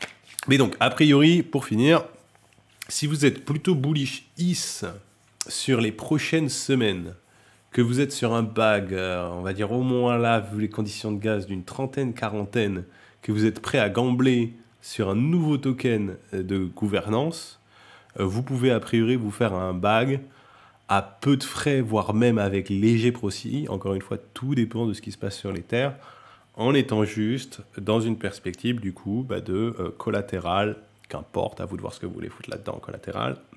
Vous mintez, là il y a un premier rendement, et après du coup le LP taille is. Alors après, à faire attention à différentes choses, et notamment le fait que le taille is, c'est un LP full range. Donc si vous avez fait du is et l'USD dans les full range, c'est la même chose, qui se passe sur Bunny. Donc après avoir aussi, là, je ne sais pas s'ils ont prévu d'avoir une gauche et tout ça. J'ai pas vu de proposition sur le forum. Donc ça veut dire qu'il faut compter au minimum 10-15 jours avant qu'ils aient leur gauche, s'ils en ont une. À moins que je vous dise des bêtises et que j'ai raté la proposition. Mais voilà. Donc à voir. Mais ça peut jouer. C'est comme vous le sentez. Hop, donc ça c'était pour le taille.money. Il y en a un autre qui est assez intéressant. Qui est plus dans l'esprit de ce que disait Réflexeur Amine l'autre jour, plus dans l'esprit un peu apparemment de la vision initiale de ce gars dont on parlait tout à l'heure, Nicolas, Delete Shitcoin. Donc là, en fait, on est, si je vous dis pas de bêtises, on est sur un collatéral. Il y a de l'or dans l'histoire. Je sais plus où il sort l'or, mais il y a de l'or dans l'histoire. Est-ce que ça output, ça sort un stable qui est sur l'or ou c'est un collatéral or? Bon, on va voir ça ensemble. Je vous avoue que l'haricot, moi, c'est le truc, c'est le truc plus dense. Donc on va un peu. Et putain, j'ai encore l'impression qu'on est sur. Non mais vous voyez, Frob, Flash, Vo, Grab, Deep, Hill, Fox, Prod, Rule, Feed. Genre. Et là, tu es en train de m'expliquer ce que c'est VAT. Avec 12 notions que tu viens d'introduire. Je sais pas, mais moi j'ai fait un peu de linguistique, de trucs de base, tu vois bien qu'il y a un problème. dans cette manière de communiquer. Bon, on va le prendre tranquillement et on va se calmer, parce que peut-être c'est bien, mais j'ai des problèmes avec ces documentations, vraiment. Alors, tranquillement, allez, on va le faire presque en live trad. Donc, ok, ça construit sur Die et Rai, avec emphasis, comme on le disait tout à l'heure, sur la propriété de ces systèmes-là. En fait, Die Market Discovery, il faut arrêter de se foutre de notre gueule. Hein. Non, ça, même, c'est presque non factuel à ce stade. Bon, après, il dit Spiritual Successor, donc je pense qu'il voit le premier Die. Mais parce qu'il n'y a plus aucune Market Discovery sur Die, vous l'aurez compris, vu qu'on a le PSM qui, en gros... c'est comme dire que nos économies sont des marchés libres aujourd'hui. Non, non, attendez, arrêtez les conneries. On a des douanes et des taxes de tous les côtés. On a des politiques qui disent toi j'aime ta gueule donc t'as une licence pour être machin et toi j'aime pas ta gueule donc t'as pas une licence. Donc viens pas me dire qu'après c'est le marché libre qui gouverne. C'est pas possible. Là c'est un peu la même chose. Côté maker c'est plus vraiment autonome et en découverte de marché. Par contre en effet Rai c'est un peu le chat qui est l'emblème même de ça. Que je vous rappelle que Rai en gros Rai est pégé à rien et Rai est pégé à lui-même. Rai trouve son prix sur le marché et un Rai vaut un Rai. Et si tu as des problèmes avec ça, bah, démerde-toi avec. C'est un peu ça le principe. Et donc, il y a quand même un truc intéressant de ce niveau-là et de reprendre cette infra pour essayer de faire autre chose avec. Donc, ok, donc là, c'est l'idée qu'en fait, non seulement on a un actif relativement stable, donc typiquement le Rai, mais qui va bouger en synergie avec son actif de référence sous-jacent, donc l'Ether dans le cas du Rai. Et ici, on ne sait toujours pas trop quoi, il nous envoie vers un autre truc, on verra ça après. Okay. Alors... Pardon. Non mais pardon. Oh, ils sont forts en café, bordel. Oh non mais... Aïe aïe aïe. Et, bon, à voir, à voir. Mais en gros, ils nous disent que ça met l'emphase sur le minimalisme. Donc, peut-être. Et parce qu'en effet, ils ont très raison, par contre, là, parce que ça rend les choses plus faciles à auditer et ça permet de rendre le système plus facile à comprendre à tout le monde et pas juste les développeurs, afin que tout le monde puisse comprendre les composants et comment ils se connectent ensemble. Et donc, on a 3 composants. Un VAT qui est le CDP Accounting Module, donc ce qui garde trace de votre position d'emprunt, j'imagine.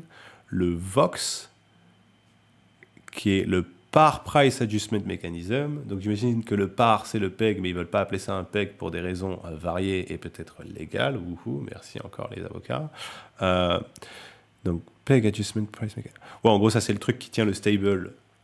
Pas du coup au PEG, parce qu'encore une fois, on est sur réflexeur, qui n'a pas de PEG ou qui est PEG à lui-même. Enfin, vous avez compris, c'est le truc qui contrôle la stabilité de l'actif émis par le protocole. Et enfin, un système de liquidation et distribution de perte-profit, le VO, bon, qui est assez composant. Et après quoi 3 interfaces. Donc en gros, les oracles qui vont chercher la source de prix. Un système pour les liquidations.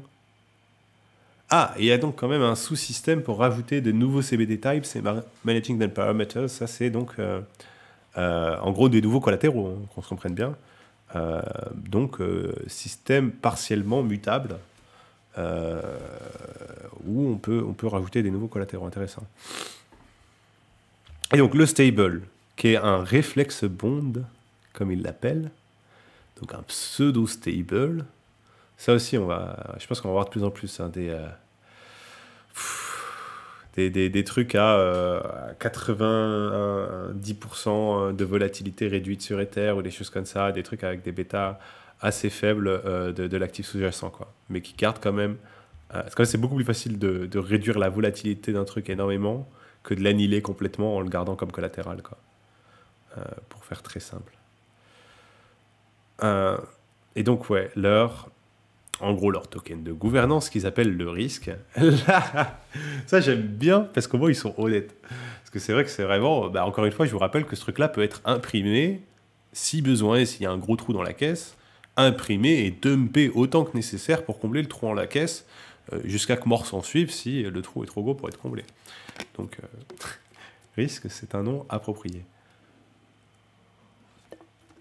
Et il vous le rappelle d'ailleurs exactement ici.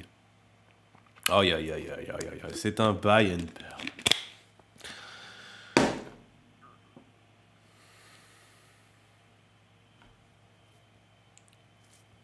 On se calme. C'est de l'ingénierie allemande. Euh, mais c'est pas possible. Bon, si, non, on va pas repartir là-dessus. Il y a un truc sur Twitter pour ceux qui se demandent pourquoi je pète un câble sur un buyback and burn. Euh, mais bon, après, j'imagine qu'on peut le comprendre puisque ça construit dans la legacy de Maker. Ah là là, mais c'est quand même fou comment des modèles sous-optimaux, ils sont inscrits comme standard en crypto, ils sont repris. C'est comme s'il y a un gars qui commence à se taper la tête contre le mur et... Je sais pas, par chance, ça a marché pour lui. Et pendant 10 ans derrière, il y a des mecs qui vont se taper la tête contre le mur avant de comprendre que c'était peut-être pas la stratégie la plus optimale. C'est pas efficace du tout, concrètement. C'est un gros gaspillage de ressources. Ça a assez peu d'intérêt, quel que soit ce que tu cherches à faire. En fait, si tu veux stabiliser ton coin, si tu veux faire apprécier ton token de gouvernance, si tu veux utiliser tous ces frais pour grandir ton protocole, tu as toujours une meilleure manière de les utiliser. Et en fait, la seule intérêt, c'est encore une fois, ils se sont fait bouffer par les avocats, c'est que c'est une optimisation légale et que les gens, ils pensent aussi que c'est plus intéressant en termes de taxes de distribuer les récompenses comme ça. Et là encore, les gens y pensent, parce que c'est vrai dans certains endroits, mais pas forcément partout. C'est beaucoup d'assumptions d'avocats complètement flippés dans la plupart du monde. Mais les avocats, vous les connaissez, ils sont feignants, ils ont un avis déjà fait, ils vont pas le refaire. Et surtout... bah ouais, ils sont surtout très flippés, quoi. Ils vont toujours vous dire oh non, c'est mieux comme si. Ils vont toujours vous dire le truc le plus conservateur. Parce que bien sûr, l'avocat, il veut pas travailler, quoi. S'il doit se casser le cul à défendre, à expliquer à un tribunal ce que c'est une DAO qui collecte des frais et tout ça pour essayer de défendre votre truc, non, il va te dire de mettre ton truc au caïman et de faire un burn. Comme ça, il a pas à se prendre la tête, le mec. Hein. Et il te charge le même prix de toute manière. Mais bon, voilà. Donc là, moi, en fait, ça me fatigue parce que ça, c'est vraiment des modèles de merde qui se perpétuent juste pour ça. Et voilà. Donc à voir. Pourquoi pas enfin, vous l'aurez compris que moi, ça me désespère un peu sur le projet, du coup, parce qu'il a d'autres trucs intéressants. Mais en fait, voilà, on rentre dans la catégorie de... au mieux, le stable va être intéressant, mais on sait déjà que c'est un token de merde avec une corrélation négative contre l'Ether. C'est quand même fabuleux, les gars, ils n'ont pas encore ship un truc. Et là, je vous mets littéralement 100K dollars sur un betting market, que ce token-là, ce rate, il a une corrélation négative contre l'Ether. Allez, je prends une frame des 2 premières années de son existence parce qu'il peut bien sûr y avoir une excitation initiale. Et je le gagne, ce betting market, hein, sans aucun doute. Regardez la gueule du Makeris, si vous voulez vous rafraîchir la mémoire. C'est assez exceptionnel, hein, c'est vraiment un inverse. Ah ouais, putain. Le gecko terminal, qui essaie vraiment de le pousser partout maintenant, ce truc-là. Moi, je veux juste ce petit maker. Non, tu veux pas me donner maker, Gecko, d'accord. Non, mais tout est cassé en crypto aujourd'hui ou ça se passe comment là? Et toi, tu veux me donner maker aussi? Ouais, tiens, alors on peut le prendre ici. Juste maker sur quelques années, c'est tout ce que je demande. Contre l'Ether, c'est parfait. Et t'as pas plus de 7 jours, mais franchement, on est des singes à ce point-là sur la crypto? Tu peux pas me faire une charte d'un, non, sérieux? Ah oui, non, c'est les trucs TradingView, là, ça se passe... Putain, mais c'est de l'overkill, ça, non, c'est bon. Donne-moi la CoinGecko. Je vais juste te montrer une tendance sur 2 ans. Ok. Voilà, en max et en Ether. Est-ce que c'est quand même plus intéressant, même si le schéma reste à peu près le même. Mais bon, voilà, vous voyez à peu près la tendance, quoi.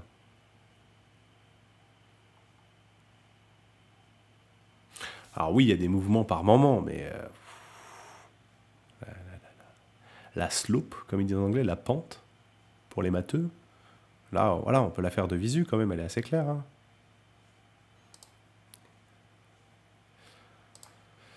Puis bon, c'est pas que pour ça. Moi, je suis pas un expert en pumponomics non plus. Hein. Il y a plein d'autres raisons qui font que le burn, c'est dommage et qui pourraient stimuler la croissance de leur système de manière beaucoup plus pertinente en ne burnant pas.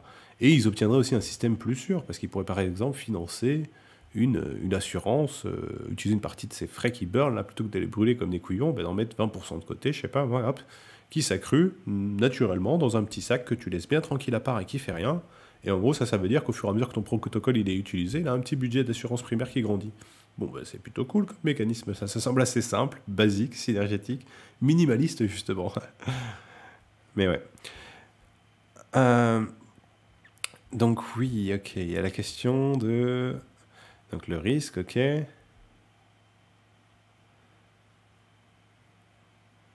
Ouais, bon, ça c'est très marrant. En gros, il vous propose un modèle de pricing pour risque. Moi, je vous ai dit, le modèle de pricing, il est très clair. Hein, donc c'est encore une fois une charte qui average vers 0 avec une slope assez forte et qui va prendre entre 2 et 6 ans à l'atteindre ou marginalement l'atteindre.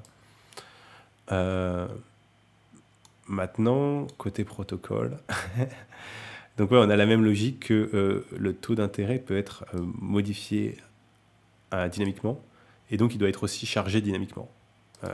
Donc là encore, grosse différence par rapport à l'equity, où nous on n'a pas besoin de tout ça, donc c'est toute cette infrastructure de drip par exemple, puisque c'est pas un taux d'intérêt, c'est un taux d'initiation, et c'est chargé une fois. Qui dit chargé une fois dit qu'il n'y a pas besoin d'infrastructure pour le modifier, le charger dans le temps, quoi.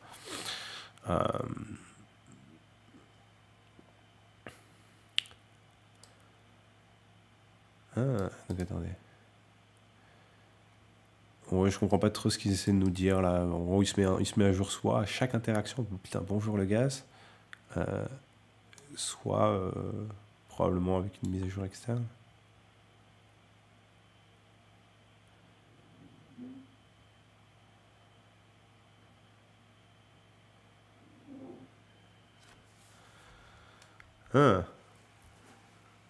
Putain, ils ont une manière de s'exprimer qui n'est pas très claire.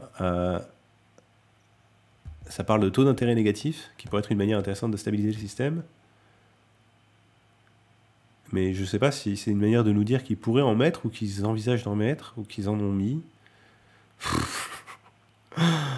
Peut-être que je suis un peu blasé ou fatigué aujourd'hui, je sais pas, mais ça c'est pas très très clair pour moi. Attendez, je vais voir déjà si j'ai...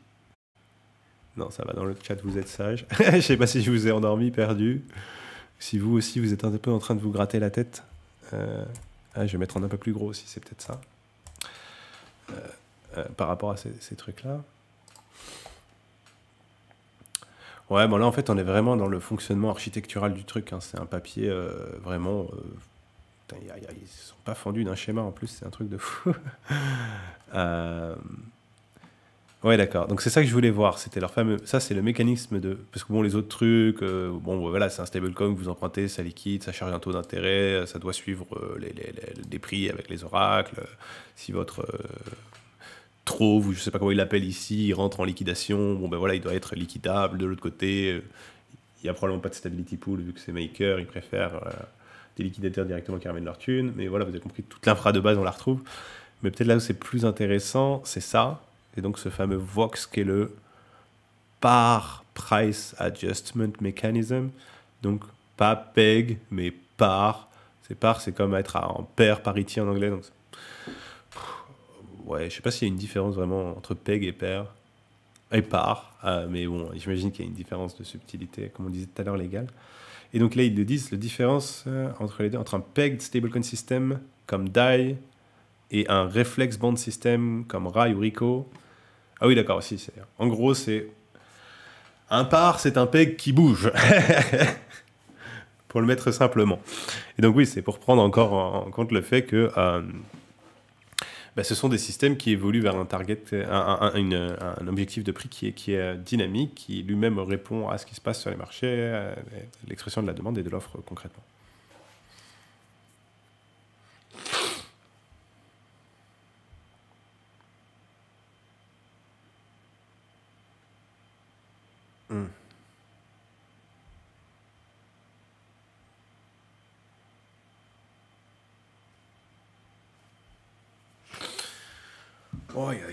C'est lourd leur langage. Là, ça reparle des taux d'intérêt négatifs, mais c'est pas des taux d'intérêt négatifs.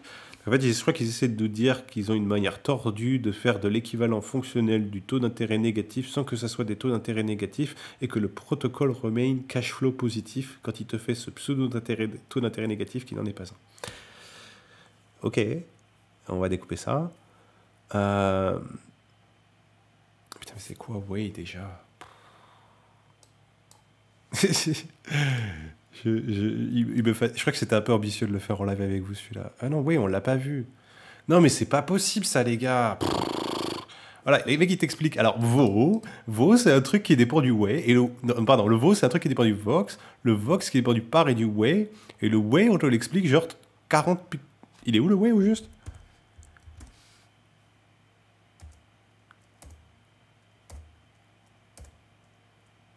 c'est génial. Il n'y a pas sa section. Non, c'est un moment où on te dit... D'accord. Ok, donc le way, c'est le taux de change du par. Ok. Mais voilà, des trucs autoréférençants avec des notions qui sont introduites de tous les côtés. Euh,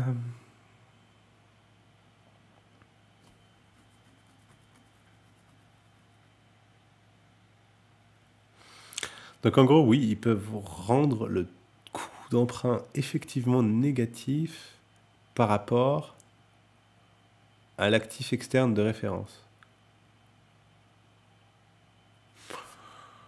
Oui, remarque, oui, ben, la même situation qu'on peut observer dans certaines conditions sur réflexeur. Où en gros, quand le système, si je ne dis pas de bêtises, il est en phase où en gros le contrôleur essaie de pousser la range plutôt vers le bas, et donc on va être dans une logique de contraindre les taux d'intérêt, ce qui aboutit à une incitation à minter plus de rails, ce qui aboutit a priori à plus de pression pour le revendre. Vous voyez, on est vraiment sur des systèmes un peu hydrauliques, je pense que c'est la bonne métaphore, hein, parce que vous voyez bien comment ça marche, et hop, on ouvre la valve un peu ici, donc ça envoie de l'eau par là-bas, ça crée plus de pression, pouf, là ça retombe, et hop, là il y a le mécanisme qui fait comme ça, et je trouve que c'est vraiment, c'est pour ça que je vous ai mis le thread de tout à l'heure, parce qu'encore une fois, rappelez-vous que, notamment côté réflexeur, l'équivalent mécanique de ce PID contrôleur qui peut être un peu... PID contrôleur, il fait un peu peur quand on le voit, mais c'est... Encore une fois, c'est un truc pour stabiliser les moteurs à vapeur. Hein. C'est vraiment un truc mécanique qui permet de réguler des flux d'air, de liquide, grosso modo, quoi.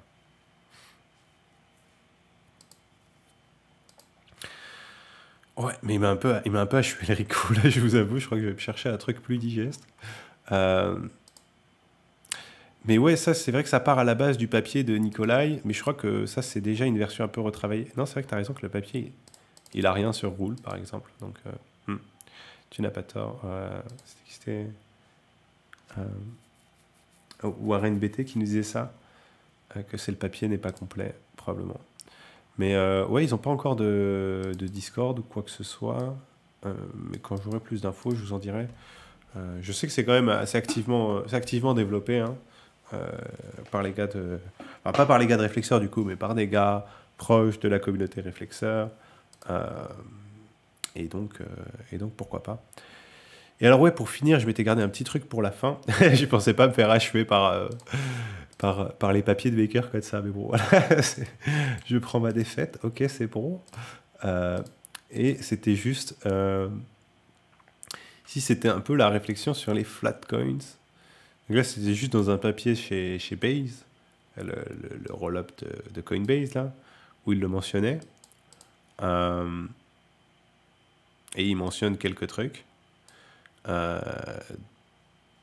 Des expérimentations par rapport à ce qu'on appelle donc les flat coins. Et donc cette idée de flat coins, c'est assez simple, c'est un stablecoin qui trouve un moyen de se désindexer de l'inflation.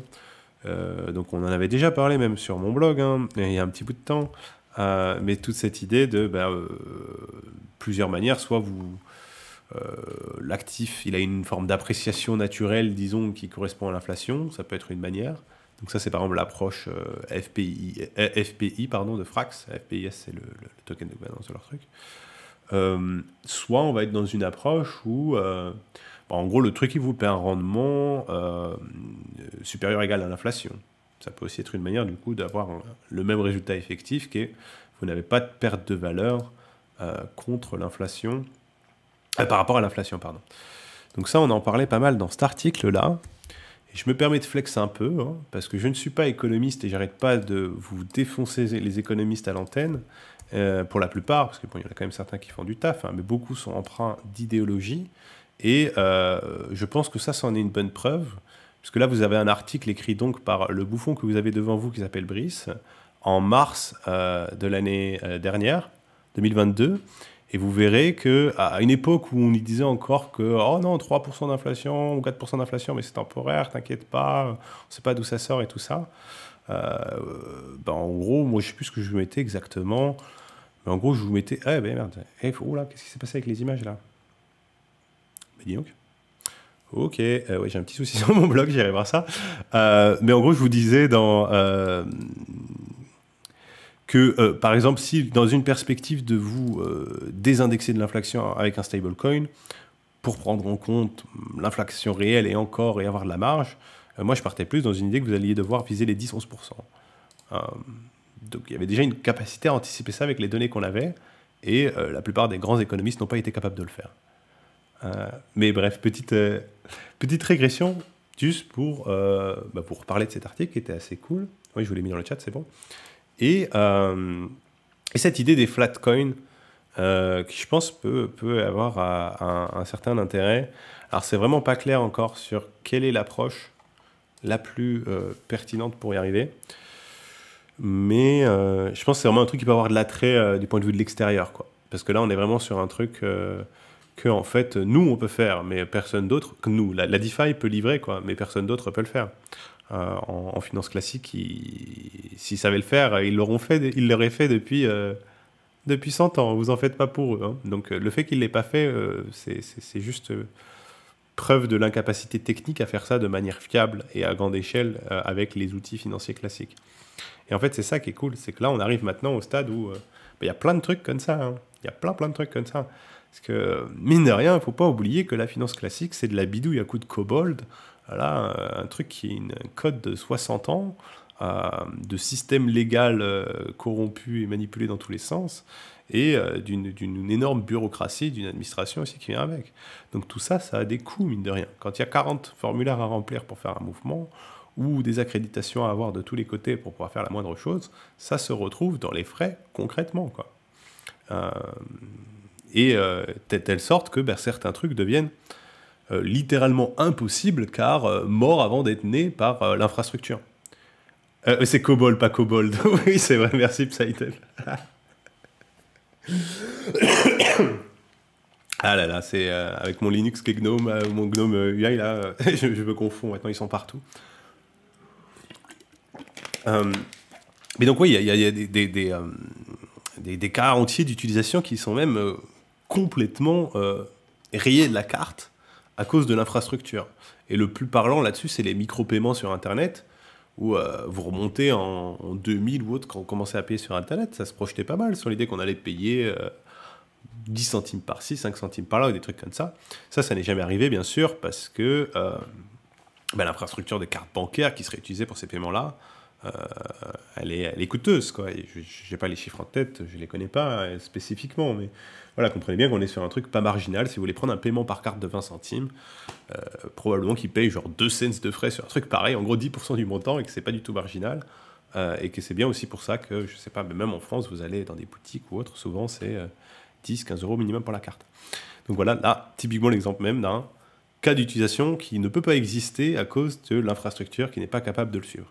Et que je pense du coup on peut voir émerger en crypto aussi, de la même manière qu'on peut voir émerger tout un tas d'approches de design de stablecoin, de flatcoin, de pseudo-stable, de volatility dampened, et ainsi de suite. Et je sais plus si on en a parlé en live, mais c'est pas vraiment un fork de Liquidity ni de Reflexer. Ah zut, il est où? Oh, je vais le trouver via Twitter sinon. Mais c'est le fameux f of x là, qui est assez intéressant aussi. Et lui, justement, dans l'approche de typiquement de ça, qui est en gros de vous proposer un. Merde. Non, c'est FX Protocol, je crois. Qui est de vous proposer un ah bah, du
Test, test, test.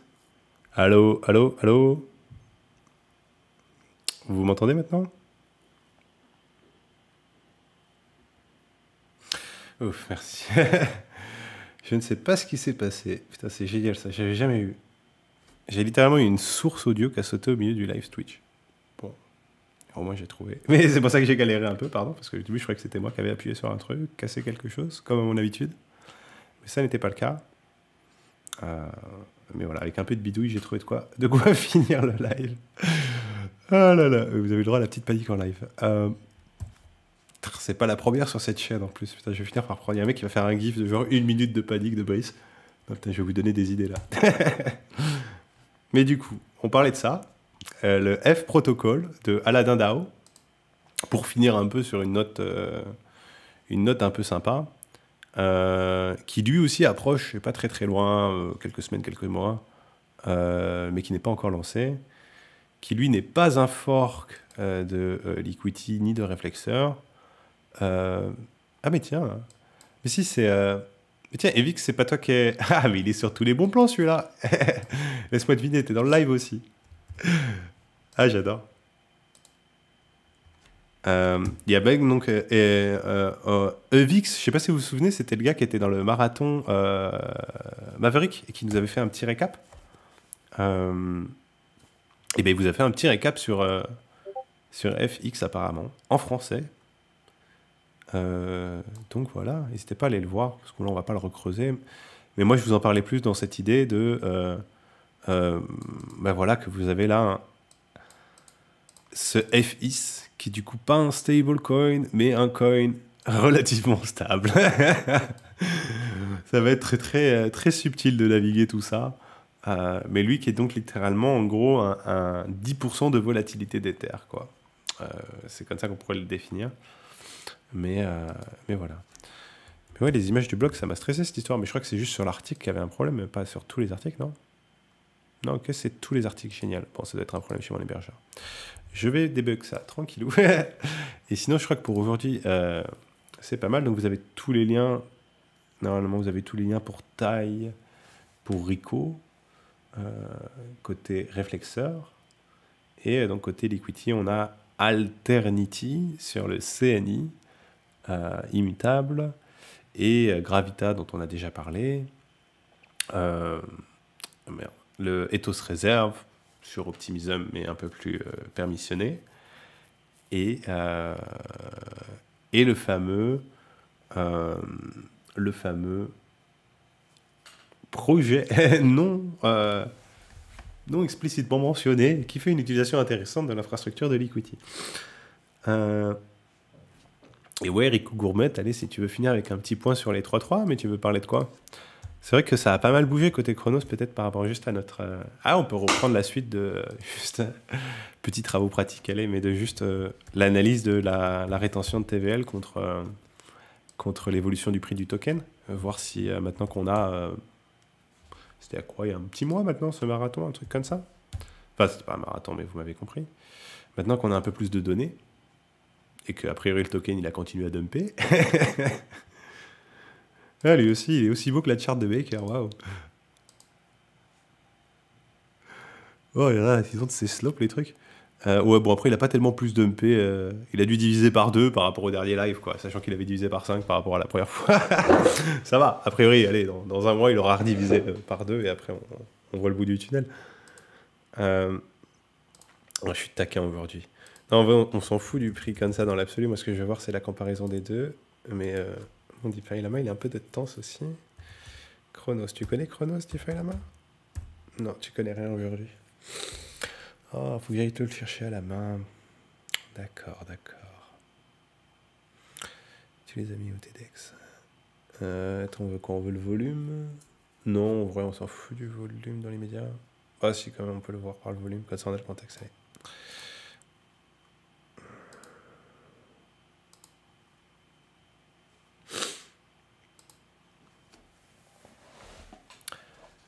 Allez.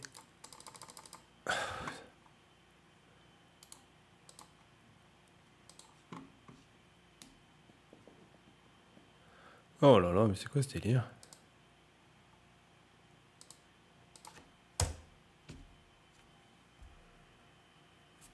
Ok, merci. Et donc là, on est à 2 millions de volumes journaliers, 16 millions semaine sur 120 millions de TVL. Stabilisation dans les 0,02, donc dans les tranches basses assez classiques, 0,02 de volume TVL. Tranche plutôt classique basse d'un VE 3.3. Donc là, à voir. Mais ouais, donc la TVL à 120, elle a l'air de plutôt bien tenir hein, quand même. Allez, pourquoi t'es si lent, DeFi Lama?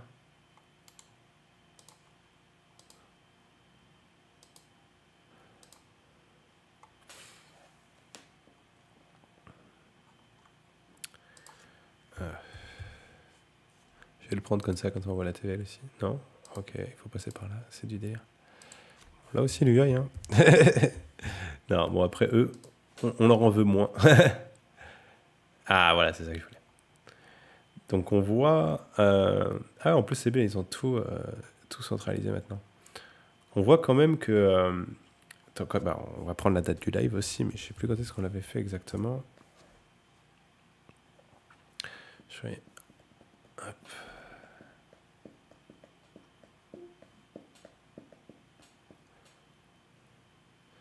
C'était quand ça? Ouais, il y a 2 semaines. Hop, pardon. Donc il y a 2 semaines. Donc il y a 2 semaines, on était... ouais, 29, on était à peu près par là. Ouais, 150 à 170. Maintenant, on est dans les 120. Donc ça a baissé d'un autre 30% depuis 2 semaines. Mais encore une fois, regardez le token, depuis 2 semaines, lui, il a divisé par 2/3. Donc, a priori, la tendance qu'on a observée la dernière fois, on l'observe toujours. C'est-à-dire qu'il y a quand même un effet d'inertie assez fort entre...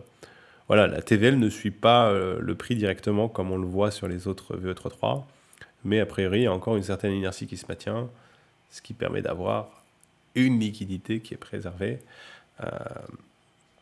malgré le fait que le token se déprécie et que du coup, les rendements, ils sont un peu moins excitants. J'imagine que maintenant, il n'y a plus trop des trucs à 40 gazillions de... oui, c'est bon, putain. Alors, oui, oui, oui, oui, oui, oui, oui, je me mets sur Arbitrum si tu veux. Allez, comme ça, t'arrêtes de m'embêter.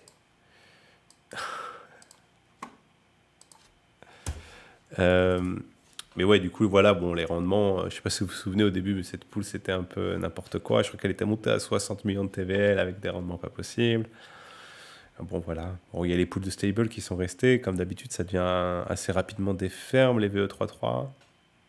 Maintenant, on va voir s'ils arrivent à maintenir un volume sur les paires quand même qui comptent. Et notamment, comment ça se tient au niveau de leur token en termes de liquidité.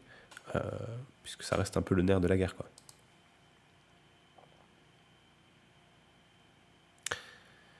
Et oui, c'est vrai que côté RAM, on n'a pas regardé là dans le... Tiens, on peut le prendre ici, on a les volumes, ouais, ici. On l'a pas vu, RAM, mais je crois qu'il était au-dessus, non? Ah, il est juste en dessous. Il est juste en dessous, mais en termes de volume. Mais il a genre un sixième de la TVL. Donc c'est vrai que là-dessus, c'est pas mal. Et comment dire, ils ont leur liquidité concentrée qui arrive côté RAM aussi. A priori, avant... Oh! Oh! Pardon, ils ont leur liquidité concentrée qui est arrivée chez Ramsès aussi. Je découvre avec vous. Ça veut bien se charger. Intéressant. Est-ce que ça veut bien se charger? Non, je suis bien sur Arbitrum. Écoute, on va essayer.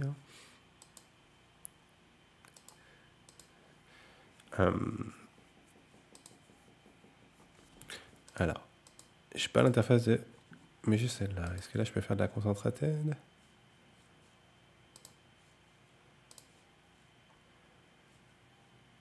Non, là, c'est du LP classique, j'ai l'impression, d'accord.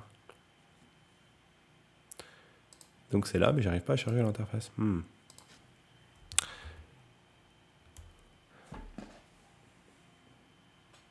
Ah! Voilà. Enter the kingdom.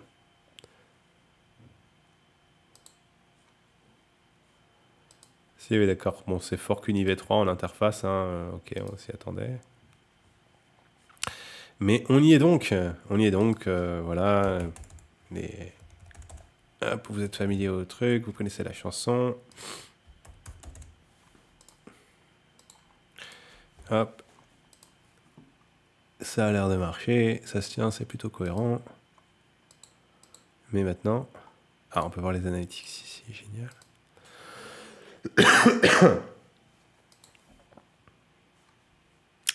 Ouais, je crois que je me demande si ça va bien pas de se lancer juste à l'instant, parce que j'ai l'impression que c'est vraiment tout frais.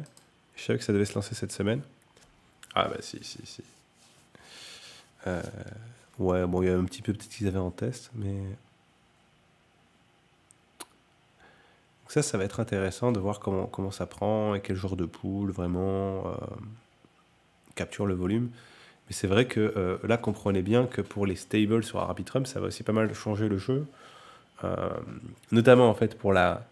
Je sais plus qui l'autre jour me parlait de capturer le volume d'Uniswap et je lui disais, bon écoute garçon, tu peux y aller avec tes petites pioches en plastique là, hein, mais tu vas jamais capturer le volume d'Uniswap avec des pioches en plastique. De l'autre côté, le mec il a un tractopelle.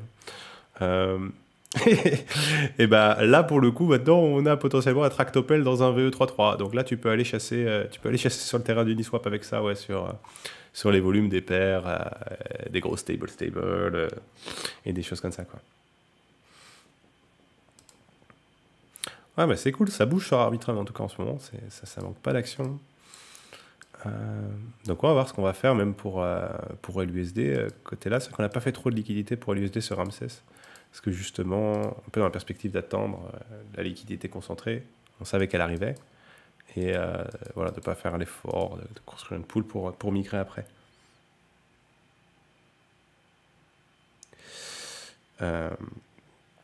Donc voilà, bah, je pense que c'est pas mal pour aujourd'hui. Mais ça fait quand même presque 2 heures. Ça passe vite quand on s'excite sur les ingénieurs.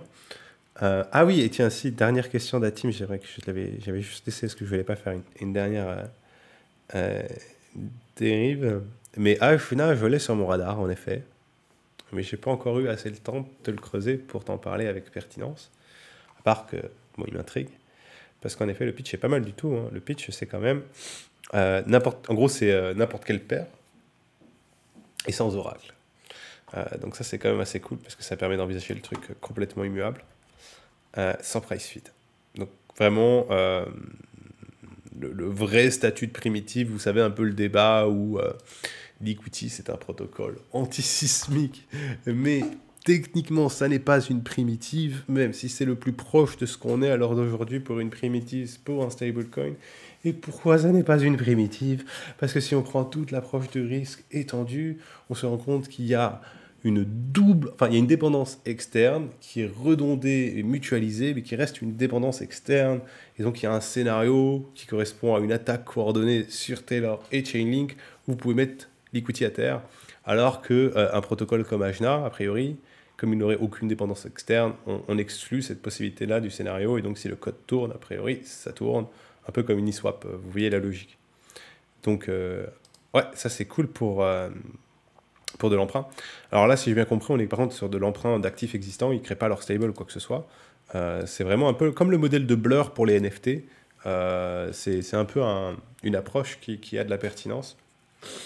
Et ouais, pour ceux que ça intéresse, je crois que je vous ai aussi partagé un thread d'un mec assez intéressant là-dessus qui partageait un peu justement son excitation pour les protocoles Oracle-less. Alors après, il faut aussi faire attention à ces implémentations-là, hein. Il y en a un qui s'est fait défoncer hier de 7 millions de dollars sur Arbitrum, aussi Oracle-less. Donc voilà, on peut faire des trucs profondément débiles sans Oracle. C'est pas parce qu'un protocole est permissionless, vous donne un accès, enfin, n'est contrôlé par personne et n'a aucun accès administratif et immuable que c'est un bon protocole, hein. On peut faire des bêtises de la bonne manière, j'ai envie de dire. Mais voilà, je crois que sur ces sages paroles, ça va conclure notre petit live de recherche. N'hésitez pas à me le faire savoir, ça vous a fait plaisir, parce que moi, je fais ces petites recherches assez souvent. Et puis, on se revoit pour le prochain. Je ne sais pas trop encore quoi. Sans doute, si j'ai quelques marathons dans les cartons, on va voir, à l'occasion. Mais ouais, s'il y a des petits protocoles sympas qui arrivent, ça va dépendre des sorties aussi. Voilà.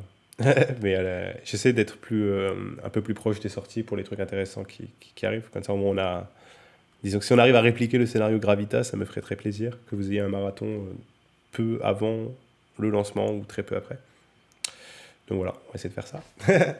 Allez, bon lundi à tous et à bientôt. Salut.